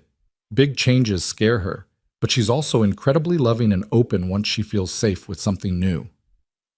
They sat together on the living room floor, the afternoon sun casting long shadows across the carpet. Nathan could hear Lily moving around in her room, the soft sounds of toys being rearranged, and her voice talking quietly to her stuffed animals. She was processing in her own way, working through her feelings in the private space of childhood play. What if she doesn't come around? Emily asked quietly. What if she decides she can't accept this? Nathan took her face in his hands, forcing her to look at him. Then we'll figure it out. But Em, I'm not giving up on us just because this is complicated. I'm not walking away because my daughter needs time to adjust. We'll be patient. We'll go slow. We'll let Lily set the pace, but we're in this together. Promise? Promise. Emily leaned in and kissed him, the contact brief but grounding. Then she stood and gathered her things. I should go. Give Lily some space and let you two have dinner together. Normal routine might help her feel more settled. Will you be okay? I'll be fine. Just text me later and let me know how she's doing. After Emily left, Nathan ordered pizza and set about preparing for a normal Saturday evening. He called Lily out for dinner, and she emerged from her room carrying her stuffed bunny and looking thoughtful. They ate pizza in front of the television, watching a Disney movie, the familiar ritual soothing in its ordinariness. Lily didn't mention Emily or their earlier conversation, and Nathan didn't push, content to let her have the space she needed. During bath time, as Lily played with her bath toys and Nathan sat on the bathroom floor keeping her company, she finally spoke up. Daddy, do you like Miss Emily more than you like me? Nathan's heart clenched. Lily, look at me. He waited until she turned her attention from her toys to meet his eyes. I love you more than anything or anyone in the entire universe. You are the most important person in my life, and that will never change. The way I care about Emily is different from the way I love you. It's not more or less, just different. Do you understand? I think so. Lily poured water from one cup to another, her expression uncertain. Emma at school says her dad has a new girlfriend, and now he doesn't have time for Emma anymore. What if that happens with us? That's not going to happen. You and I will always have our special time together. Always. Nathan reached out and tucked a wet strand of hair behind her ear. Emily being in my life doesn't take anything away from you. In fact, she cares about you so much that she wants to make sure you're happy and comfortable with everything. She does? She does. That's why she said you could take your time thinking about it. She doesn't want to push you into anything you're not ready for. Lily was quiet for a moment, then asked in a small voice, "What if I like having Miss Emily around sometimes, but also want it to just be us sometimes?" That's completely okay. We can have family time with Emily and also have special daddy-daughter time that's just us. Nothing has to be all or nothing. Nathan felt relief wash through him. This was progress, Lily considering possibilities rather than rejecting the idea entirely. Okay. Lily returned to her bath toys with a lighter energy. Can we have pancakes again next Saturday with Miss Emily? If you want to, absolutely. I want to, but can we also go to the movies, just us on Sunday? I want to see the new Princess movie. It's a date, Lily B. Just you and me and all the popcorn we can eat. Lily grinned, some of the tension leaving her small shoulders. Nathan helped her out of the bath and through the rest of the bedtime routine, feeling cautiously optimistic about how the day had unfolded. It hadn't been perfect, but it had been honest. Lily knew the truth now, and she was beginning to imagine what their expanded family might look like. After Lily was asleep, Nathan texted Emily with an update. She called immediately, and he stepped into the hallway so their conversation wouldn't wake his daughter. "How is she really?" Emily asked without preamble. "She's processing. She asked if I loved you more than I love her, which broke my heart. But by the end of the night, she was asking about having pancakes with you next Saturday and also wanting daddy-daughter movie time on Sunday. I think she's trying to figure out how to make room for you while still protecting what she has with me. That's completely reasonable. I'm just glad she's not shutting the door completely." Emily sounded tired but hopeful. "Nathan, I meant what I said today. I'll respect whatever boundaries Lily needs. If she wants to keep things mostly the same with occasional family activities, I can work with that. I know you will. That's one of the reasons I love you." The words came easily now, the declaration no longer frightening. "We're going to figure this out, Em. It might take time, but we'll get there." They talked for another 20 minutes. About Lily's concerns, about pacing their relationship to accommodate a 6-year-old's need for stability, about the specific fears children of divorce carried that adults sometimes forgot to consider. By the time they hung up, Nathan felt grounded again, certain that they were approaching this challenge with the care and thoughtfulness it deserved. The following weeks brought a delicate balance as they navigated their new normal. Emily joined them for breakfast on Saturday mornings, but she left before they started the rest of their day, giving Nathan and Lily their usual father-daughter time. She came to dinner on Wednesday evenings when her hospital schedule allowed, but she made sure to leave before Lily's bedtime so their routine remained unchanged. She was present, but not overwhelming, adding to their lives without disrupting the foundation Nathan had built. Slowly, Nathan watched Lily's guardedness soften. She started asking when Miss Emily was coming over. She requested that Emily help with a school project about the human body, trusting her medical expertise. She began including Emily in her drawings of family, placing her figure slightly apart from Nathan and Lily, but still clearly part of the picture. One evening, about 3 weeks after their conversation, Lily was coloring at the kitchen table while Nathan prepared dinner, and Emily studied her medical textbooks on the couch. It was a scene of comfortable domesticity, the three of them existing in the same space with easy familiarity. Nathan was chopping vegetables when Lily's voice cut through the quiet. "Miss Emily, can I ask you something?" "Of course, sweetie." "If you're Daddy's girlfriend, does that mean you're going to get married?" Nathan's knife stilled on the cutting board. He glanced over at Emily, who'd set down her textbook and was giving Lily her full attention. "I don't know," Emily answered honestly. "Your dad and I care about each other a lot, but we're taking things slowly. Marriage is something grown-ups think about very carefully. Why do you ask? Emma's dad got married again, and now Emma has a stepmom. I was wondering if that's what's going to happen with us. Nathan moved to the table and sat down beside his daughter. Lily, Emily, and I aren't thinking about marriage right now. We're just enjoying spending time together and seeing how things go. If that ever changes, you'll be the first person we talk to about it, okay? Okay? Lily went back to her coloring, apparently satisfied with the answer, but after a moment she added quietly, I think it would be okay if you got married someday. Miss Emily is nice, and she makes good cookies. Nathan felt his throat tighten with emotion. He caught Emily's eye across the room and saw tears glistening in her eyes too. This was Lily's version of acceptance, her 6-year-old way of saying she was ready to imagine a future that included Emily in a permanent way. Well, good cookies are definitely an important quality, Nathan managed, his voice rough with feeling. But let's not get ahead of ourselves. We're happy with how things are right now. Me too, Lily said simply, selecting a purple crayon for her drawing. I like it when Miss Emily is here. It's nice having 3 people instead of just 2. That evening, after Lily was asleep and Emily was preparing to leave for a night shift, Nathan walked her to her apartment door. They stood in the hallway, unwilling to say goodbye despite Emily's impending lateness for work. She's accepting this, Emily said wonderingly. She's actually making room for me. She is, because you've been patient with her and respected her boundaries and shown her that you're not trying to change everything she knows. Nathan pulled Emily close, pressing a kiss to her forehead. You're doing everything right, Em. We're doing everything right. This is a team effort. She smiled up at him. I love you, Nathan Brooks. I love your daughter. I love this complicated, beautiful thing we're building together. I love you too. More than I knew I could love someone again. Nathan kissed her properly then, pouring into the contact all his gratitude and hope, and the quiet certainty that they were going to be okay.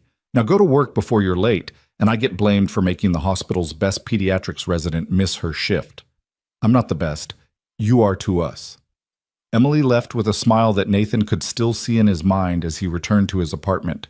He checked on Lily one more time. She'd kicked off her blankets as usual, and he tucked them back around her gently. Then he stood in his living room, looking at the signs of their expanding family. Emily's medical textbook still on the couch where she'd been studying. The drawing Lily had been working on, now complete and showing 3 stick figures labeled Daddy, Lily, and Miss Emily. The faint scent of Emily's perfume lingering in the air.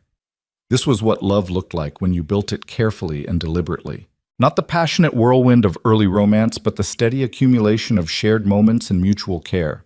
It was Emily's willingness to wait for Lily's acceptance. It was Lily's courage to imagine a new version of family. It was Nathan's own journey from fear to faith, from isolation to openness. His phone buzzed with a text from his mother. How are things going with that situation you were confused about? Nathan smiled and typed back, Figured it out. Turns out sometimes the scariest thing is also the right thing. His mother's response came immediately.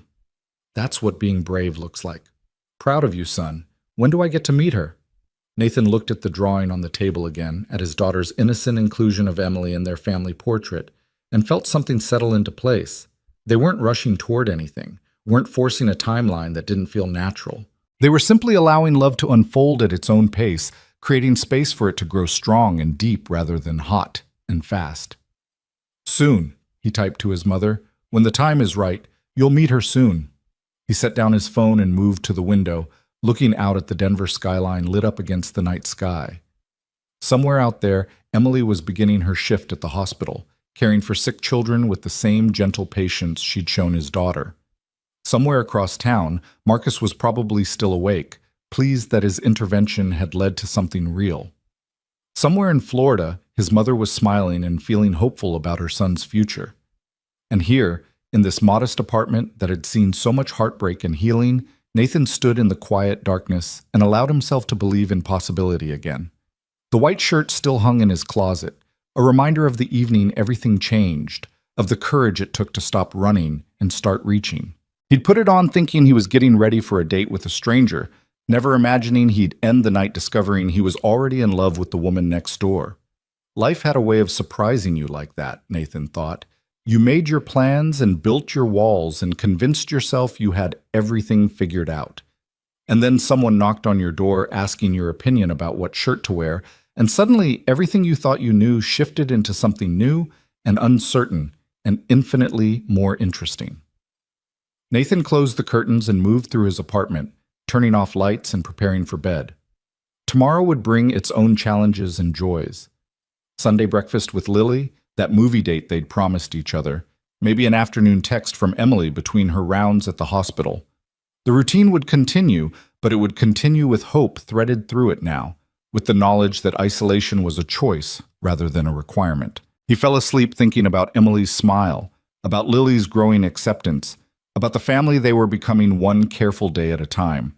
And for the first time in 3 years, Nathan's dreams weren't haunted by loss and abandonment. Instead, they were filled with quiet mornings and shared laughter and the gentle promise of a future built on trust rather than fear. The months that followed brought a rhythm to their lives that felt both new and inevitable, as if this configuration of family had always been waiting to take shape. Winter settled over Denver with its characteristic intensity, bringing snow that transformed the city into something clean and crystalline. Nathan watched his daughter and Emily build a lopsided snowman in the apartment complex courtyard one Saturday afternoon, their laughter rising like steam in the cold air, and felt a contentment so profound it almost frightened him. Emily had moved more fully into their lives without any single dramatic moment of transition. She kept her own apartment. That boundary felt important to maintain for now, but her presence became woven through their daily existence in ways both practical and profound. She attended Lily's school winter concert, sitting beside Nathan and applauding enthusiastically when his daughter sang off-key with her classmates. She helped with homework on evenings when Nathan was running late from work. She joined their Sunday morning pancake tradition, and Lily had stopped calling her Miss Emily, the title dropping away naturally until she was just Emily, a person who belonged. But belonging brought its own complications. One evening in late January, Nathan arrived home from work to find Emily and Lily in the middle of a disagreement about bedtime. He could hear their voices from the hallway, Lily's rising with that particular whine that signaled approaching meltdown, Emily's patient but firm. "Lily, your dad said bedtime is 8:30. It's already 8:45. "But you're not my mom. You can't tell me when to go to bed." Nathan opened the door to find them facing off in the living room, Lily's arms crossed defiantly across her chest, Emily's expression caught between hurt and frustration. Both of them turned when he entered, and Nathan felt the weight of being caught between them, of having to navigate a conflict that had no easy resolution. "What's going on?" he asked carefully, setting down his work bag. "Emily's trying to make me go to bed, and it's not even late." Lily's voice carried that edge of tears that meant she was overtired and working herself into a state. "It's almost 9 o'clock, Lily. That's definitely past bedtime." Nathan moved into the living room, reading the tension in Emily's shoulders. "Why don't you go brush your teeth and get into your pajamas? I'll be there in a minute to tuck you in." "But Daddy—" "Now, please." Lily stomped off toward the bathroom, her displeasure evident in every heavy footfall. Nathan waited until he heard the bathroom door close before turning to Emily. "I'm sorry," Emily said immediately. "I shouldn't have pushed. I know bedtime is your territory, but she kept negotiating for just 5 more minutes, and I thought I was helping by enforcing the rules you've set. But then she pulled out the 'you're not my mom' card, and I didn't know how to respond to that." Nathan pulled her into a hug, feeling her tension gradually ease. "You were helping. Lily knows her bedtime. She was testing you because that's what kids do. They push boundaries to see if they'll hold. The fact that she tried that argument means she sees you as someone with authority in her life, which is actually progress, even if it doesn't feel like it right now." "It feels like I overstepped." "You didn't. But this is the complicated part we knew was coming. You're not her mother, and we can't pretend you are, but you're also not just a family friend anymore. We're figuring out what role you do play, and that means sometimes there will be moments like this where the boundaries aren't clear." Nathan pulled back to look at her face. "Are you okay?" "Just rattled. I hate conflict, especially with Lily. I want her to see me as someone safe and supportive, not someone who makes her angry. She does see you that way. She's just tired and testing limits. Tomorrow she'll probably act like nothing happened. Nathan kissed her forehead. Let me go handle bedtime, and then we can talk about how to navigate these situations better going forward. Lily was in her pajamas when Nathan entered her room, sitting on her bed with her arms still crossed and her expression mutinous. He sat beside her and waited, knowing better than to force conversation when she was in this mood. I don't like when Emily tries to be the boss of me, Lily said finally. Emily wasn't trying to be the boss. She was helping make sure you followed the rules we already have. That's different. But you're my dad. You're supposed to be in charge. I am in charge. But Lily, when Emily is here taking care of you, she gets to help make sure you're safe and following the rules. That doesn't mean she's replacing me. It means she's supporting me. Nathan smoothed back his daughter's hair gently. You hurt her feelings when you said she's not your mom. She's not. No, she's not. And nobody is trying to pretend she is.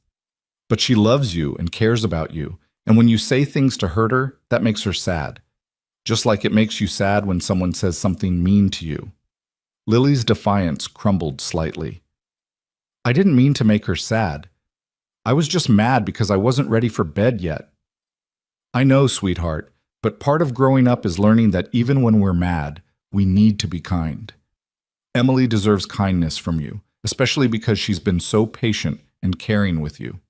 Nathan pulled Lily onto his lap, holding her close. Can you apologize to her tomorrow? I guess. Lily was quiet for a moment, then asked in a small voice, Daddy, is Emily going to be here forever? The question caught Nathan off guard with its weight. I don't know about forever, but she's planning to be here for a very long time. We both are. Does that scare you? A little. What if she leaves like Mommy did? There it was. The fear Nathan had known was lurking beneath the surface, the wound that Sarah's abandonment had left that would probably take years to fully heal. He held his daughter tighter, wishing he could protect her from this particular pain, but knowing he could only help her learn to carry it. Emily's not your mommy, Lily. She's Emily, and she loves us in a different way than Mommy did. I can't promise you that nothing will ever change, or that people will never leave. But I can promise you that Emily is here because she chooses to be, because she wants to be part of our family. And that choice matters. But what if she changes her mind? Then we'll deal with it together, you and me, just like we've dealt with everything else. Nathan pressed a kiss to the top of her head. But sweetheart, you can't protect yourself from being hurt by pushing people away before they have a chance to leave. Sometimes you have to be brave enough to let people in, even when you're scared. Lily was silent, absorbing this. Then she whispered, I do like having Emily here. I was just mad about bedtime. I know, and that's okay. You're allowed to be mad sometimes. You just need to be kind even when you're mad. They sat together for a few more minutes before Nathan tucked Lily into bed with the usual routine of stories and songs, and the door left open just a crack. When he returned to the living room, he found Emily on the couch with her medical textbooks, though she clearly wasn't retaining any of the information on the pages. How is she? Emily asked immediately. She's okay, feeling a little guilty about what she said, which is appropriate. She'll apologize tomorrow. Nathan sat beside her and pulled her close. She also asked if you're going to be here forever. Turns out the conflict wasn't really about bedtime. It was about her being scared that you'll leave like Sarah did. Emily closed her textbook with a sigh. I should have realized. Kids don't usually fight about bedtime unless something else is bothering them. You're not a mind reader, Em. Neither am I, and I've been parenting her for 6 years. We're going to hit bumps like this. What matters is how we handle them. Nathan tilted her face toward his. You did nothing wrong. You enforced reasonable boundaries, and Lily pushed back because that's what kids do when they're testing whether the adults in their life will stay consistent. This is normal, even if it's uncomfortable. It doesn't feel normal. It feels like I'm navigating a minefield where any wrong step could damage my relationship with her. Welcome to parenting. That feeling never goes away. Nathan's smile was gentle. But here's the thing. Relationships with kids aren't as fragile as you think. Lily loves you. One argument about bedtime isn't going to change that. Tomorrow she'll wake up and probably ask if you're coming for pancakes, and this whole thing will be forgotten. Kids are resilient like that. Emily leaned her head on his shoulder, exhaustion evident in the gesture. I'm terrified of messing this up, of saying the wrong thing or enforcing the wrong boundary, or somehow making her feel like I'm trying to replace her mother.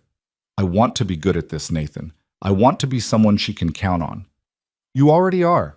The fact that you're worried about messing up proves how much you care. Bad parental figures don't worry about these things. They just bulldoze forward, convinced they're right. You're thoughtful and careful and so incredibly patient with her. That's more than enough. They sat together in comfortable silence, the only sound the quiet hum of the heating system and the occasional car passing outside. Nathan thought about how far they'd come in the past few months, from careful distance to this kind of intimacy where they could navigate conflicts together and come out stronger on the other side. I love you, Emily said quietly. Both of you. This weird little family we're building, even when it's hard and complicated and I have no idea what I'm doing. I love you too. And for what it's worth, I also have no idea what I'm doing most of the time. We're just figuring it out as we go. The next morning proved Nathan right about Lily's resilience. She woke up cheerful and immediately asked if Emily was coming for pancakes. When Emily arrived, Lily ran to her and wrapped her arms around Emily's waist. I'm sorry I said you're not my mom, Lily said into Emily's sweater. That was mean. You're not my mom, but you're important anyway. Emily knelt down and hugged Lily properly. Thank you for apologizing. And you're right, I'm not your mom. But I'm someone who loves you very much and wants to be part of your life. Is that okay with you? Yeah, can we make chocolate chip pancakes? Just like that, the crisis was resolved with the easy forgiveness of childhood. They made pancakes together, the three of them moving around the kitchen with practiced coordination. Lily chattered about school and her friend Emma's upcoming birthday party, the conflict from the night before apparently forgotten. But Nathan caught Emily's eye over his daughter's head and saw the relief there, the understanding that they'd navigated their first real parenting challenge together and survived. February brought Valentine's Day, which Nathan had largely ignored for the past 3 years beyond getting Lily a small gift and helping her make cards for her classmates. This year felt different. Emily had mentioned offhandedly that she'd never really celebrated Valentine's Day in a meaningful way. Medical school hadn't left much time for romance, and her previous relationships had been with men who considered the holiday a commercial conspiracy. Nathan wanted to do something special, something that acknowledged how important Emily had become to their lives. But planning anything was complicated by his responsibilities to Lily and his limited budget. He discussed it with Marcus over the phone one evening while Lily was at a playdate. Take her to dinner, Marcus suggested. Something nice, I'll watch Lily. I can't afford nice and pay a babysitter. Then don't pay me. I'm offering as a friend. Besides, Jennifer's been wanting an excuse to hang out with Lily. We'll make it a group activity. You and Jennifer are still in touch? Turns out we actually are better as friends. She's dating someone she met at a teacher conference, and I'm seeing someone from work. But we have become genuinely good friends, which is kind of nice. Marcus paused. Let me do this for you, brother. You've been alone for 3 years. You deserve one romantic evening. Nathan accepted the offer and began planning. He made reservations at a small Italian restaurant that Emily had mentioned loving, the kind of place with candlelight and intimate tables that would feel special without being ostentatious. He bought her flowers, not roses, which felt too generic, but a mixed bouquet of wildflowers that reminded him of her unpretentious beauty. He even retrieved the white shirt from his closet, the one Emily had picked out all those months ago, and had it professionally cleaned. On Valentine's evening, Nathan dropped Lily off at Marcus's apartment where Jennifer was already waiting with art supplies and Disney movies. His daughter barely noticed his departure, already absorbed in the activities they'd planned. Nathan drove to Emily's apartment with nerves fluttering in his stomach like he was 16 again and picking up a date for prom. Emily answered her door wearing a simple green dress that matched her eyes, her hair falling in soft waves around her shoulders. She looked beautiful and slightly nervous, her usual confidence tempered by the significance of the evening. You look incredible, Nathan said, offering her the flowers. You're wearing the white shirt. Emily's smile was radiant as she took the bouquet. The same shirt you wore on your date with Jennifer. Seemed fitting. That night was when everything started to change. Nathan stepped into her apartment while she put the flowers in water, though I had no idea then that the best thing in my life was waiting right across the hall. That's incredibly romantic for someone who claims he doesn't know how to do this. I'm learning. You're a good teacher. Dinner was perfect in the way that simple things often are when shared with the right person. They talked about everything and nothing, laughed over shared memories, and made plans for the future. Emily told him about a potential pediatric fellowship she was considering, then immediately worried aloud about whether taking it would mean less time for him and Lily. You have to pursue your career, Nathan said firmly. Your dreams don't become less important just because you're in a relationship. We'll figure out how to make it work. That's what I love about you, Emily said, reaching across the table to take his hand. You don't ask me to choose between my ambitions and our relationship. You assume we can have both. Because we can. It might require creativity and compromise, but we can make it work. That's what partnership means, supporting each other's goals, not competing with them. On the drive home, Emily was quiet, her hand resting on Nathan's thigh in comfortable intimacy. When they pulled into the apartment complex parking lot, she didn't immediately move to get out of the car. Nathan, can I ask you something? Anything. Where do you see this going? Long term. The question hung in the car like a physical presence. Nathan turned off the engine and shifted to face her, taking her hands in his. Honestly, I see you in every part of my future I can imagine. I see you at Lily's school events and birthday parties. I see you in this apartment, or maybe a bigger place we get together. I see you becoming a doctor, and me being incredibly proud of you. I see us building a life that makes sense for all three of us. So you've thought about it. Every day. Have you? Constantly. I try not to get ahead of myself, but sometimes I imagine what it would be like if we actually did this, if we built a real family together. Not just dating, but committed, maybe even married eventually, though I know that's a huge step and we're not there yet. Emily looked down at their intertwined hands. Is that crazy? Am I moving too fast? Nathan thought about the white shirt hanging in his closet, about the evening that had started with him preparing for a date with a stranger and ended with Emily's confession of love. He thought about the months since then, the careful building of trust and intimacy and shared life. He thought about Lily's drawing with 3 stick figures labeled Daddy, Lily, and Emily. He thought about his mother asking when she could meet the woman who'd made him smile again.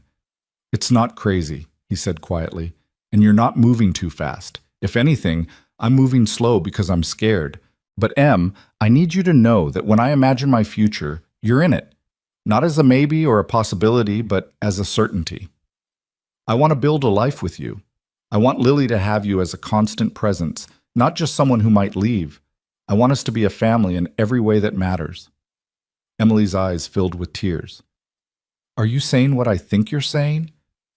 I'm saying I love you. I'm saying I want a future with you. I'm saying that when the time is right, when we've both finished building the foundations we need, I want to marry you and make this official. I want to wake up every morning knowing you're part of my life permanently. Nathan reached up and wiped away a tear that had escaped down her cheek. Is that what you wanted to hear? It's better than what I wanted to hear. It's everything. Emily leaned forward and kissed him, the contact tender and full of promise. When they pulled apart, she was smiling through her tears. I want that too, all of it. The messy, complicated, beautiful all of it. They sat in the car for another few minutes, holding each other and letting the significance of what they'd acknowledged settle around them. This wasn't a proposal. They both understood that formal commitments would come later, when the timing was right and Lily was ready for that next step. But it was a promise, a declaration that they were building towards something permanent rather than just seeing where things went. When Nathan finally walked Emily to her apartment door, he kissed her goodnight with the kind of depth that spoke of certainty rather than questions. Then he crossed the hallway to his own apartment, retrieved Lily from Marcus's place, and tucked his sleepy daughter into bed with the usual routine. Did you have fun with Emily? Lily asked through a yawn. I did. We had a really nice dinner. Good. I like when you're happy, Daddy. You smile more now. Nathan pressed a kiss to her forehead, thinking about how perceptive his daughter was, how much she noticed even when he thought he was protecting her from adult complications. I am happy, Lily B. Very happy. Now get some sleep. Morning comes faster when you dream. Spring arrived gradually, Denver's winter reluctance giving way to cautious warmth and the first brave crocuses pushing through lingering snow. Nathan's relationship with Emily continued to deepen, their lives intertwining in ways both practical and profound. Emily started keeping spare clothes at his apartment for nights when she was too tired to walk across the hall. Nathan had a key to her place and would occasionally leave her notes of encouragement before big exams. Lily started calling their Saturday mornings family breakfast, the terminology shifting without any formal announcement. But the question of Emily's living situation was becoming more obvious. She was at Nathan's apartment more than her own. Her lease was coming up for renewal, and they were essentially paying for 2 apartments when one would suffice. Nathan knew they needed to have a conversation about next steps, about whether Emily should renew her lease or if they were ready for her to move in officially. He broached the subject one evening in late April while they sat on his couch after Lily was asleep. Emily had been studying for her boards, her stress level climbing as the exam date approached, and Nathan had been trying to provide support without adding to her pressure. "Your lease is up in 2 months," he said carefully, interrupting her 10th read-through of a particularly complex chapter on cardiac anomalies. Emily looked up from her textbook, immediately understanding where this was going. "It is. You basically live here already. You have a drawer in my dresser and a toothbrush in the bathroom. Half your clothes are in my closet. Lily asks for you when you're not here." Nathan took her hand, choosing his words carefully. "I'm not trying to pressure you, but I think we need to talk about whether it makes sense for you to renew that lease or if we're ready to make this official. You want me to move in? I want us to be honest about what we already are. We're not just dating anymore, Em. We're building a life together. Paying for 2 apartments when you sleep here 5 nights a week seems wasteful, but this is a huge decision and it has to feel right for both of us, especially for Lily." Emily set down her textbook, her full attention on him now. "Have you talked to Lily about this?" "Not yet. I wanted to see how you felt first. If you're not ready, then there's no point in bringing it up with her." "I'm ready," Emily said immediately, then paused. "Actually, that's not entirely true. I'm terrified. Moving in together is a big step. It means we're committed in a way that's much harder to walk away from if things get difficult. And with Lily involved, the stakes feel even higher. But Nathan, I'm ready to be terrified with you. I'm ready to take that leap." They talked late into the night about logistics and concerns and what this would mean for each of them. Emily worried about losing her independence, about the pressure of being seen as a parental figure to Lily all the time rather than occasionally. Nathan worried about whether his small apartment could actually accommodate 3 people comfortably, whether they should consider finding a bigger place together. They discussed boundaries and expectations, how they'd navigate conflicts and maintain their individual identities while building a shared life. By the time Emily left for her own apartment at 2 in the morning, she still had studying to finish. They'd agreed on a plan. They'd talked to Lily together about Emily potentially moving in. If Lily was comfortable with the idea, they'd start the process of combining households. They wouldn't rush it, would give Lily time to adjust to each change, but they'd move forward with intention rather than continuing to drift in this liminal space between dating and commitment. The conversation with Lily happened on a Saturday morning during their family breakfast. Nathan and Emily had agreed to be straightforward but low-key, to present it as a natural progression rather than a dramatic change. "Lily, Emily and I want to talk to you about something," Nathan began as they cleared away pancake plates. "Emily's apartment lease is ending soon, and we've been thinking that since she's here so much anyway, maybe it would make sense for her to move in with us. What do you think about that?" Lily looked between them, processing this information with the seriousness it deserved. "Like she'd live here all the time?" "Yes," Emily said gently. "I'd officially move in and we'd all share this space. But Lily, your room would still be your room. Your time with your dad would still be protected. Nothing about our routines would have to change unless you wanted them to." "Where would you sleep?" "With your dad, in his room, just like when I stay over now, but permanently." Lily was quiet for a moment, her small forehead creased in thought. "What if I don't like it? What if I want it to go back to just me and Daddy?" "Then we'd talk about it," Nathan said firmly.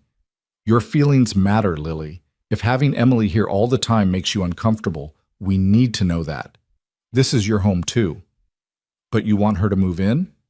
"I do, but only if you're okay with it.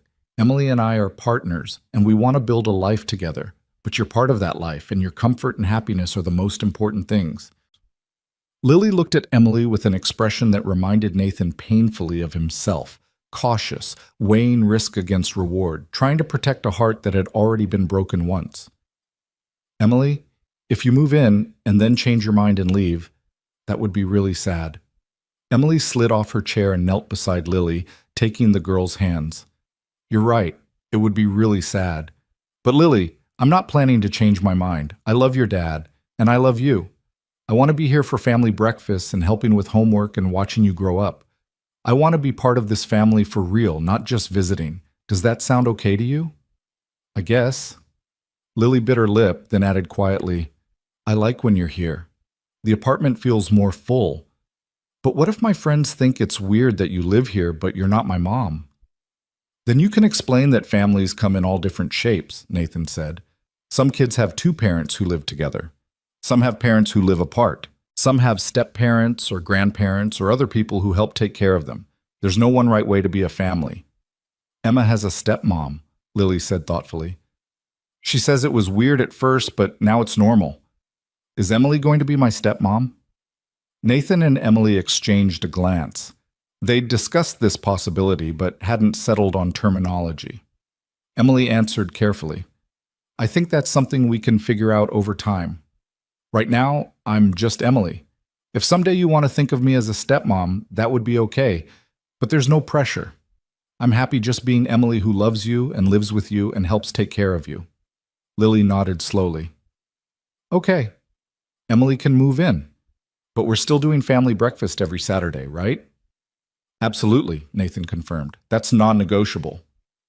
And I still get to have special time just with you sometimes? Always. That will never change, Lily B. Okay. Then it's okay.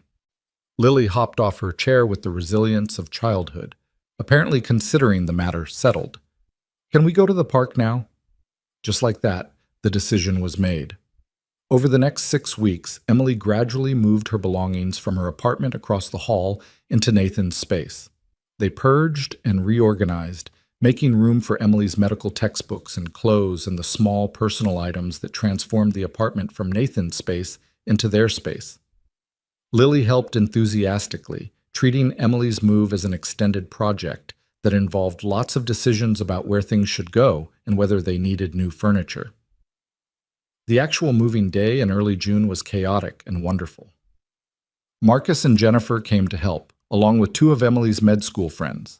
They hauled boxes and furniture, argued good-naturedly about the best way to arrange the living room, and ordered pizza for dinner because everyone was too exhausted to cook. Lily was everywhere at once, excited and helpful, and occasionally underfoot in the way of children who want to participate in adult activities. That evening, after everyone had left and Lily was asleep in her room, Nathan and Emily stood in their bedroom looking at the space they now officially shared. Emily's clothes hung beside his in the closet. Her books filled the shelves they'd installed. Her photos of family and friends sat on the dresser alongside his. It was real now, permanent in a way that felt both thrilling and terrifying. We did it, Emily said, leaning back against Nathan's chest as his arms wrapped around her. We actually did it. Having second thoughts? Not even a little. You? None. This feels right. Nathan pressed a kiss to the top of her head. Welcome home, Em.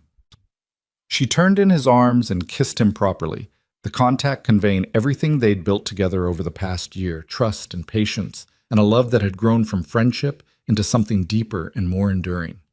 When they pulled apart, Emily was smiling. I never imagined this when I moved into that apartment across the hall. I was just looking for a quiet place to study and sleep between hospital shifts. I never thought I'd find a family. I never imagined it either. I'd convinced myself I was fine alone, that Lily and I had everything we needed. Turns out I was wrong. They got ready for bed together, navigating the new routine of shared space with easy coordination. As Nathan set his alarm and Emily plugged in her phone, he thought about how natural this felt, how right. They'd taken their time getting here, had been careful and deliberate and thoughtful about every step. But they'd arrived, and it was everything he'd hoped for. The summer that followed brought its own adjustments and joys. Emily passed her boards with scores that had her professors talking about residency programs at prestigious hospitals. Nathan got a promotion at work that came with a modest raise and more reasonable hours. Lily finished first grade with excellent marks and spent the summer attending day camp and having adventures with Emily when her schedule allowed. They developed new routines as a household of three. Sunday morning farmers' market visits became a tradition, the three of them wandering through stalls of fresh produce and baked goods. Wednesday evenings were pizza and movie nights. Saturday mornings remained sacrosanct for family breakfast. But now Emily made the pancakes while Nathan handled the bacon and Lily set the table. There were difficult moments too. Emily and Nathan had their first real fight in August over household responsibilities, both of them exhausted and snapping at each other before finally sitting down to actually communicate about division of labor and expectations. Lily tested boundaries with Emily, occasionally trying to play them against each other until Nathan and Emily learned to present a united front. The apartment that had felt spacious for two people sometimes felt cramped with three, especially when Emily was studying for a big exam and needed quiet while Lily wanted to play. But they worked through each challenge with the same careful intention they'd brought to building their relationship. They talked honestly about frustrations and fears. They apologized when they were wrong and forgave each other's mistakes. They remembered that they were a team, that problems were meant to be solved together rather than held as weapons against each other. One evening in September, a year and 1 month after Emily's initial confession of love, Nathan came home from work to find his apartment transformed. Candles lit the living room, their favorite takeout was warming in the oven, and Emily stood in the kitchen wearing one of his old college t-shirts and looking nervous. "What's all this?" Nathan asked, setting down his work bag. "It's our anniversary." "Sort of. It's been a year since I told you I loved you, since everything changed between us. I wanted to mark the occasion." Emily moved toward him, taking his hands. "This year has been the best year of my life, Nathan. Moving in together, building a family with you and Lily, learning what it means to actually partner with someone. It's been everything I never knew I wanted."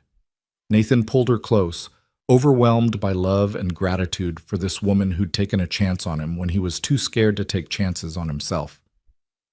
"It's been the best year of my life, too. You've transformed everything, Em. You've made me remember how to be more than just a father, how to be a whole person." "Where's Lily?" Emily asked after a moment.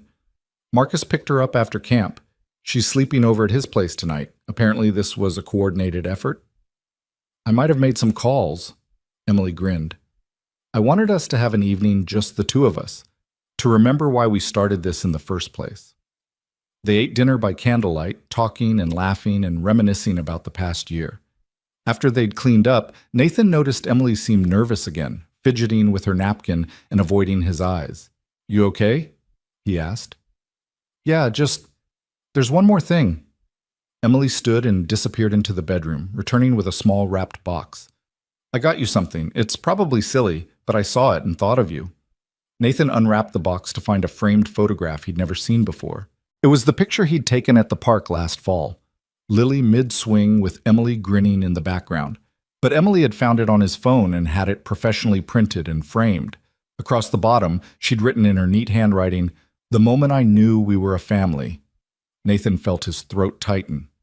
"Em, this is perfect. I wanted you to have something that reminded you of where we started, of the moment you chose to stop being scared and start being brave." Emily moved to stand beside him, looking at the photo. "That day at the park, when you let yourself just be happy instead of worrying about all the ways things could go wrong, that's when I knew we'd be okay. That's when I knew you were ready to let me in." Nathan set the photo down carefully and pulled Emily into his arms. "I love you so much, more than I have words for." "I love you too, both of you, you and Lily, this family we've built." Emily pulled back and looked up at him. "Nathan, I know we've talked about the future in abstract terms, about maybe getting married someday, about building a life together. But I need you to know that I'm not waiting anymore. I'm ready for whatever comes next. Whenever you're ready." The words hung in the air between them, loaded with implication. Nathan thought about the ring he'd been slowly saving for, the proposal he'd been imagining but hadn't felt quite ready to execute. He thought about Lily and whether she was ready for that next step, whether adding legal and social weight to Emily's presence in their lives would feel like security or pressure. But mostly, he thought about Emily standing in their apartment that they shared, surrounded by the life they'd built together, offering him not an ultimatum, but a promise. She was ready. She'd been ready. The question was whether he could match her courage. "I'm ready too," Nathan heard himself say. "I don't have a ring yet, and this isn't how I plan to do this, but I want to marry you. I want to make this official. I want Lily to have you as a permanent part of her life legally, and not just emotionally. I want to build a future with you that's committed and intentional and permanent." Emily's eyes widened. "Are you proposing?" "I'm saying I want to, soon, properly, with a ring and a plan and Lily's blessing. But I need you to know that you're it for me. You're the person I want to wake up beside for the rest of my life. You're the person I want to navigate challenges with and celebrate victories with and just exist beside in all the ordinary moments that make up a life." Tears were streaming down Emily's face now, but she was smiling brilliantly. "Yes. I haven't actually asked yet. I don't care. Yes. To the proposal you're planning, and the ring you're saving for, and the life you're describing. Yes to all of it." Nathan laughed and kissed her, tasting salt from her tears and feeling joy expand in his chest like a physical force. They stood in their living room holding each other, the candles still flickering and the photo of their beginning sitting on the table nearby. This was it, Nathan thought. This was what love looked like when you built it carefully and deliberately, when you took the time to create a foundation strong enough to support a lifetime. The actual proposal happened 3 weeks later on a Saturday morning during family breakfast. Nathan had enlisted Lily's help, explaining that he wanted to ask Emily to marry them and making sure his daughter was comfortable with the idea. Lily had been enthusiastic, helping pick out a simple but beautiful ring and practicing how she'd present it to Emily. Emily suspected nothing when they sat down for pancakes that Saturday. She poured syrup and listened to Lily chatter about a school project and smiled at Nathan across the table with the easy contentment that had become characteristic of their mornings together. "Emily, can I ask you something?" Lily said suddenly, her small voice serious. "Of course, sweetheart. Do you want to be part of our family forever?" Emily glanced at Nathan, confused by the question. "I already am part of your family, Lily. But, like, officially, with the wedding and everything." Lily produced the ring box from beneath the table, her hands trembling slightly with excitement and nervousness. "Daddy and I want to know if you'll marry us, both of us, because we love you and we want you to stay forever." Emily's hands flew to her mouth, tears already forming in her eyes. She looked from Lily to Nathan, who'd moved to kneel beside his daughter, both of them offering her this moment together. "You've transformed our lives in ways I can't adequately express," Nathan said, his voice rough with emotion. "You've made me remember what it means to be brave, to be open, to trust that good things can last. You've loved Lily without reservation and supported me without judgment. You've become essential to our happiness. Will you marry me? Will you officially become part of this family we've built?" Emily was crying in earnest now, nodding before she could even speak. "Yes. Yes. Of course, yes." Lily opened the ring box and held it up, and Nathan took the ring and slid it onto Emily's finger. Then they were all crying and hugging and laughing, a tangle of 3 people who'd found each other through circumstances neither of them could have predicted. The pancakes grew cold on the table, forgotten in the significance of the moment, but none of them cared. Later that day, after they'd called family and friends with the news, after Lily had told everyone at the park that Emily was going to be her official stepmom, after the excitement had settled into quiet joy, Nathan stood at the bedroom window looking out at the Denver skyline. Emily came up behind him and wrapped her arms around his waist. "What are you thinking about?" she asked. "About a white shirt," Nathan said. "About a simple question that changed everything. About how sometimes the scariest thing you can do is also the exact right thing." Emily rested her head against his back. "I'm glad you were brave that night. Glad you came back from that date, and let me tell you the truth. I'm glad you were brave enough to tell it. Glad you didn't give up on me even when I was too scared to see what was right in front of me."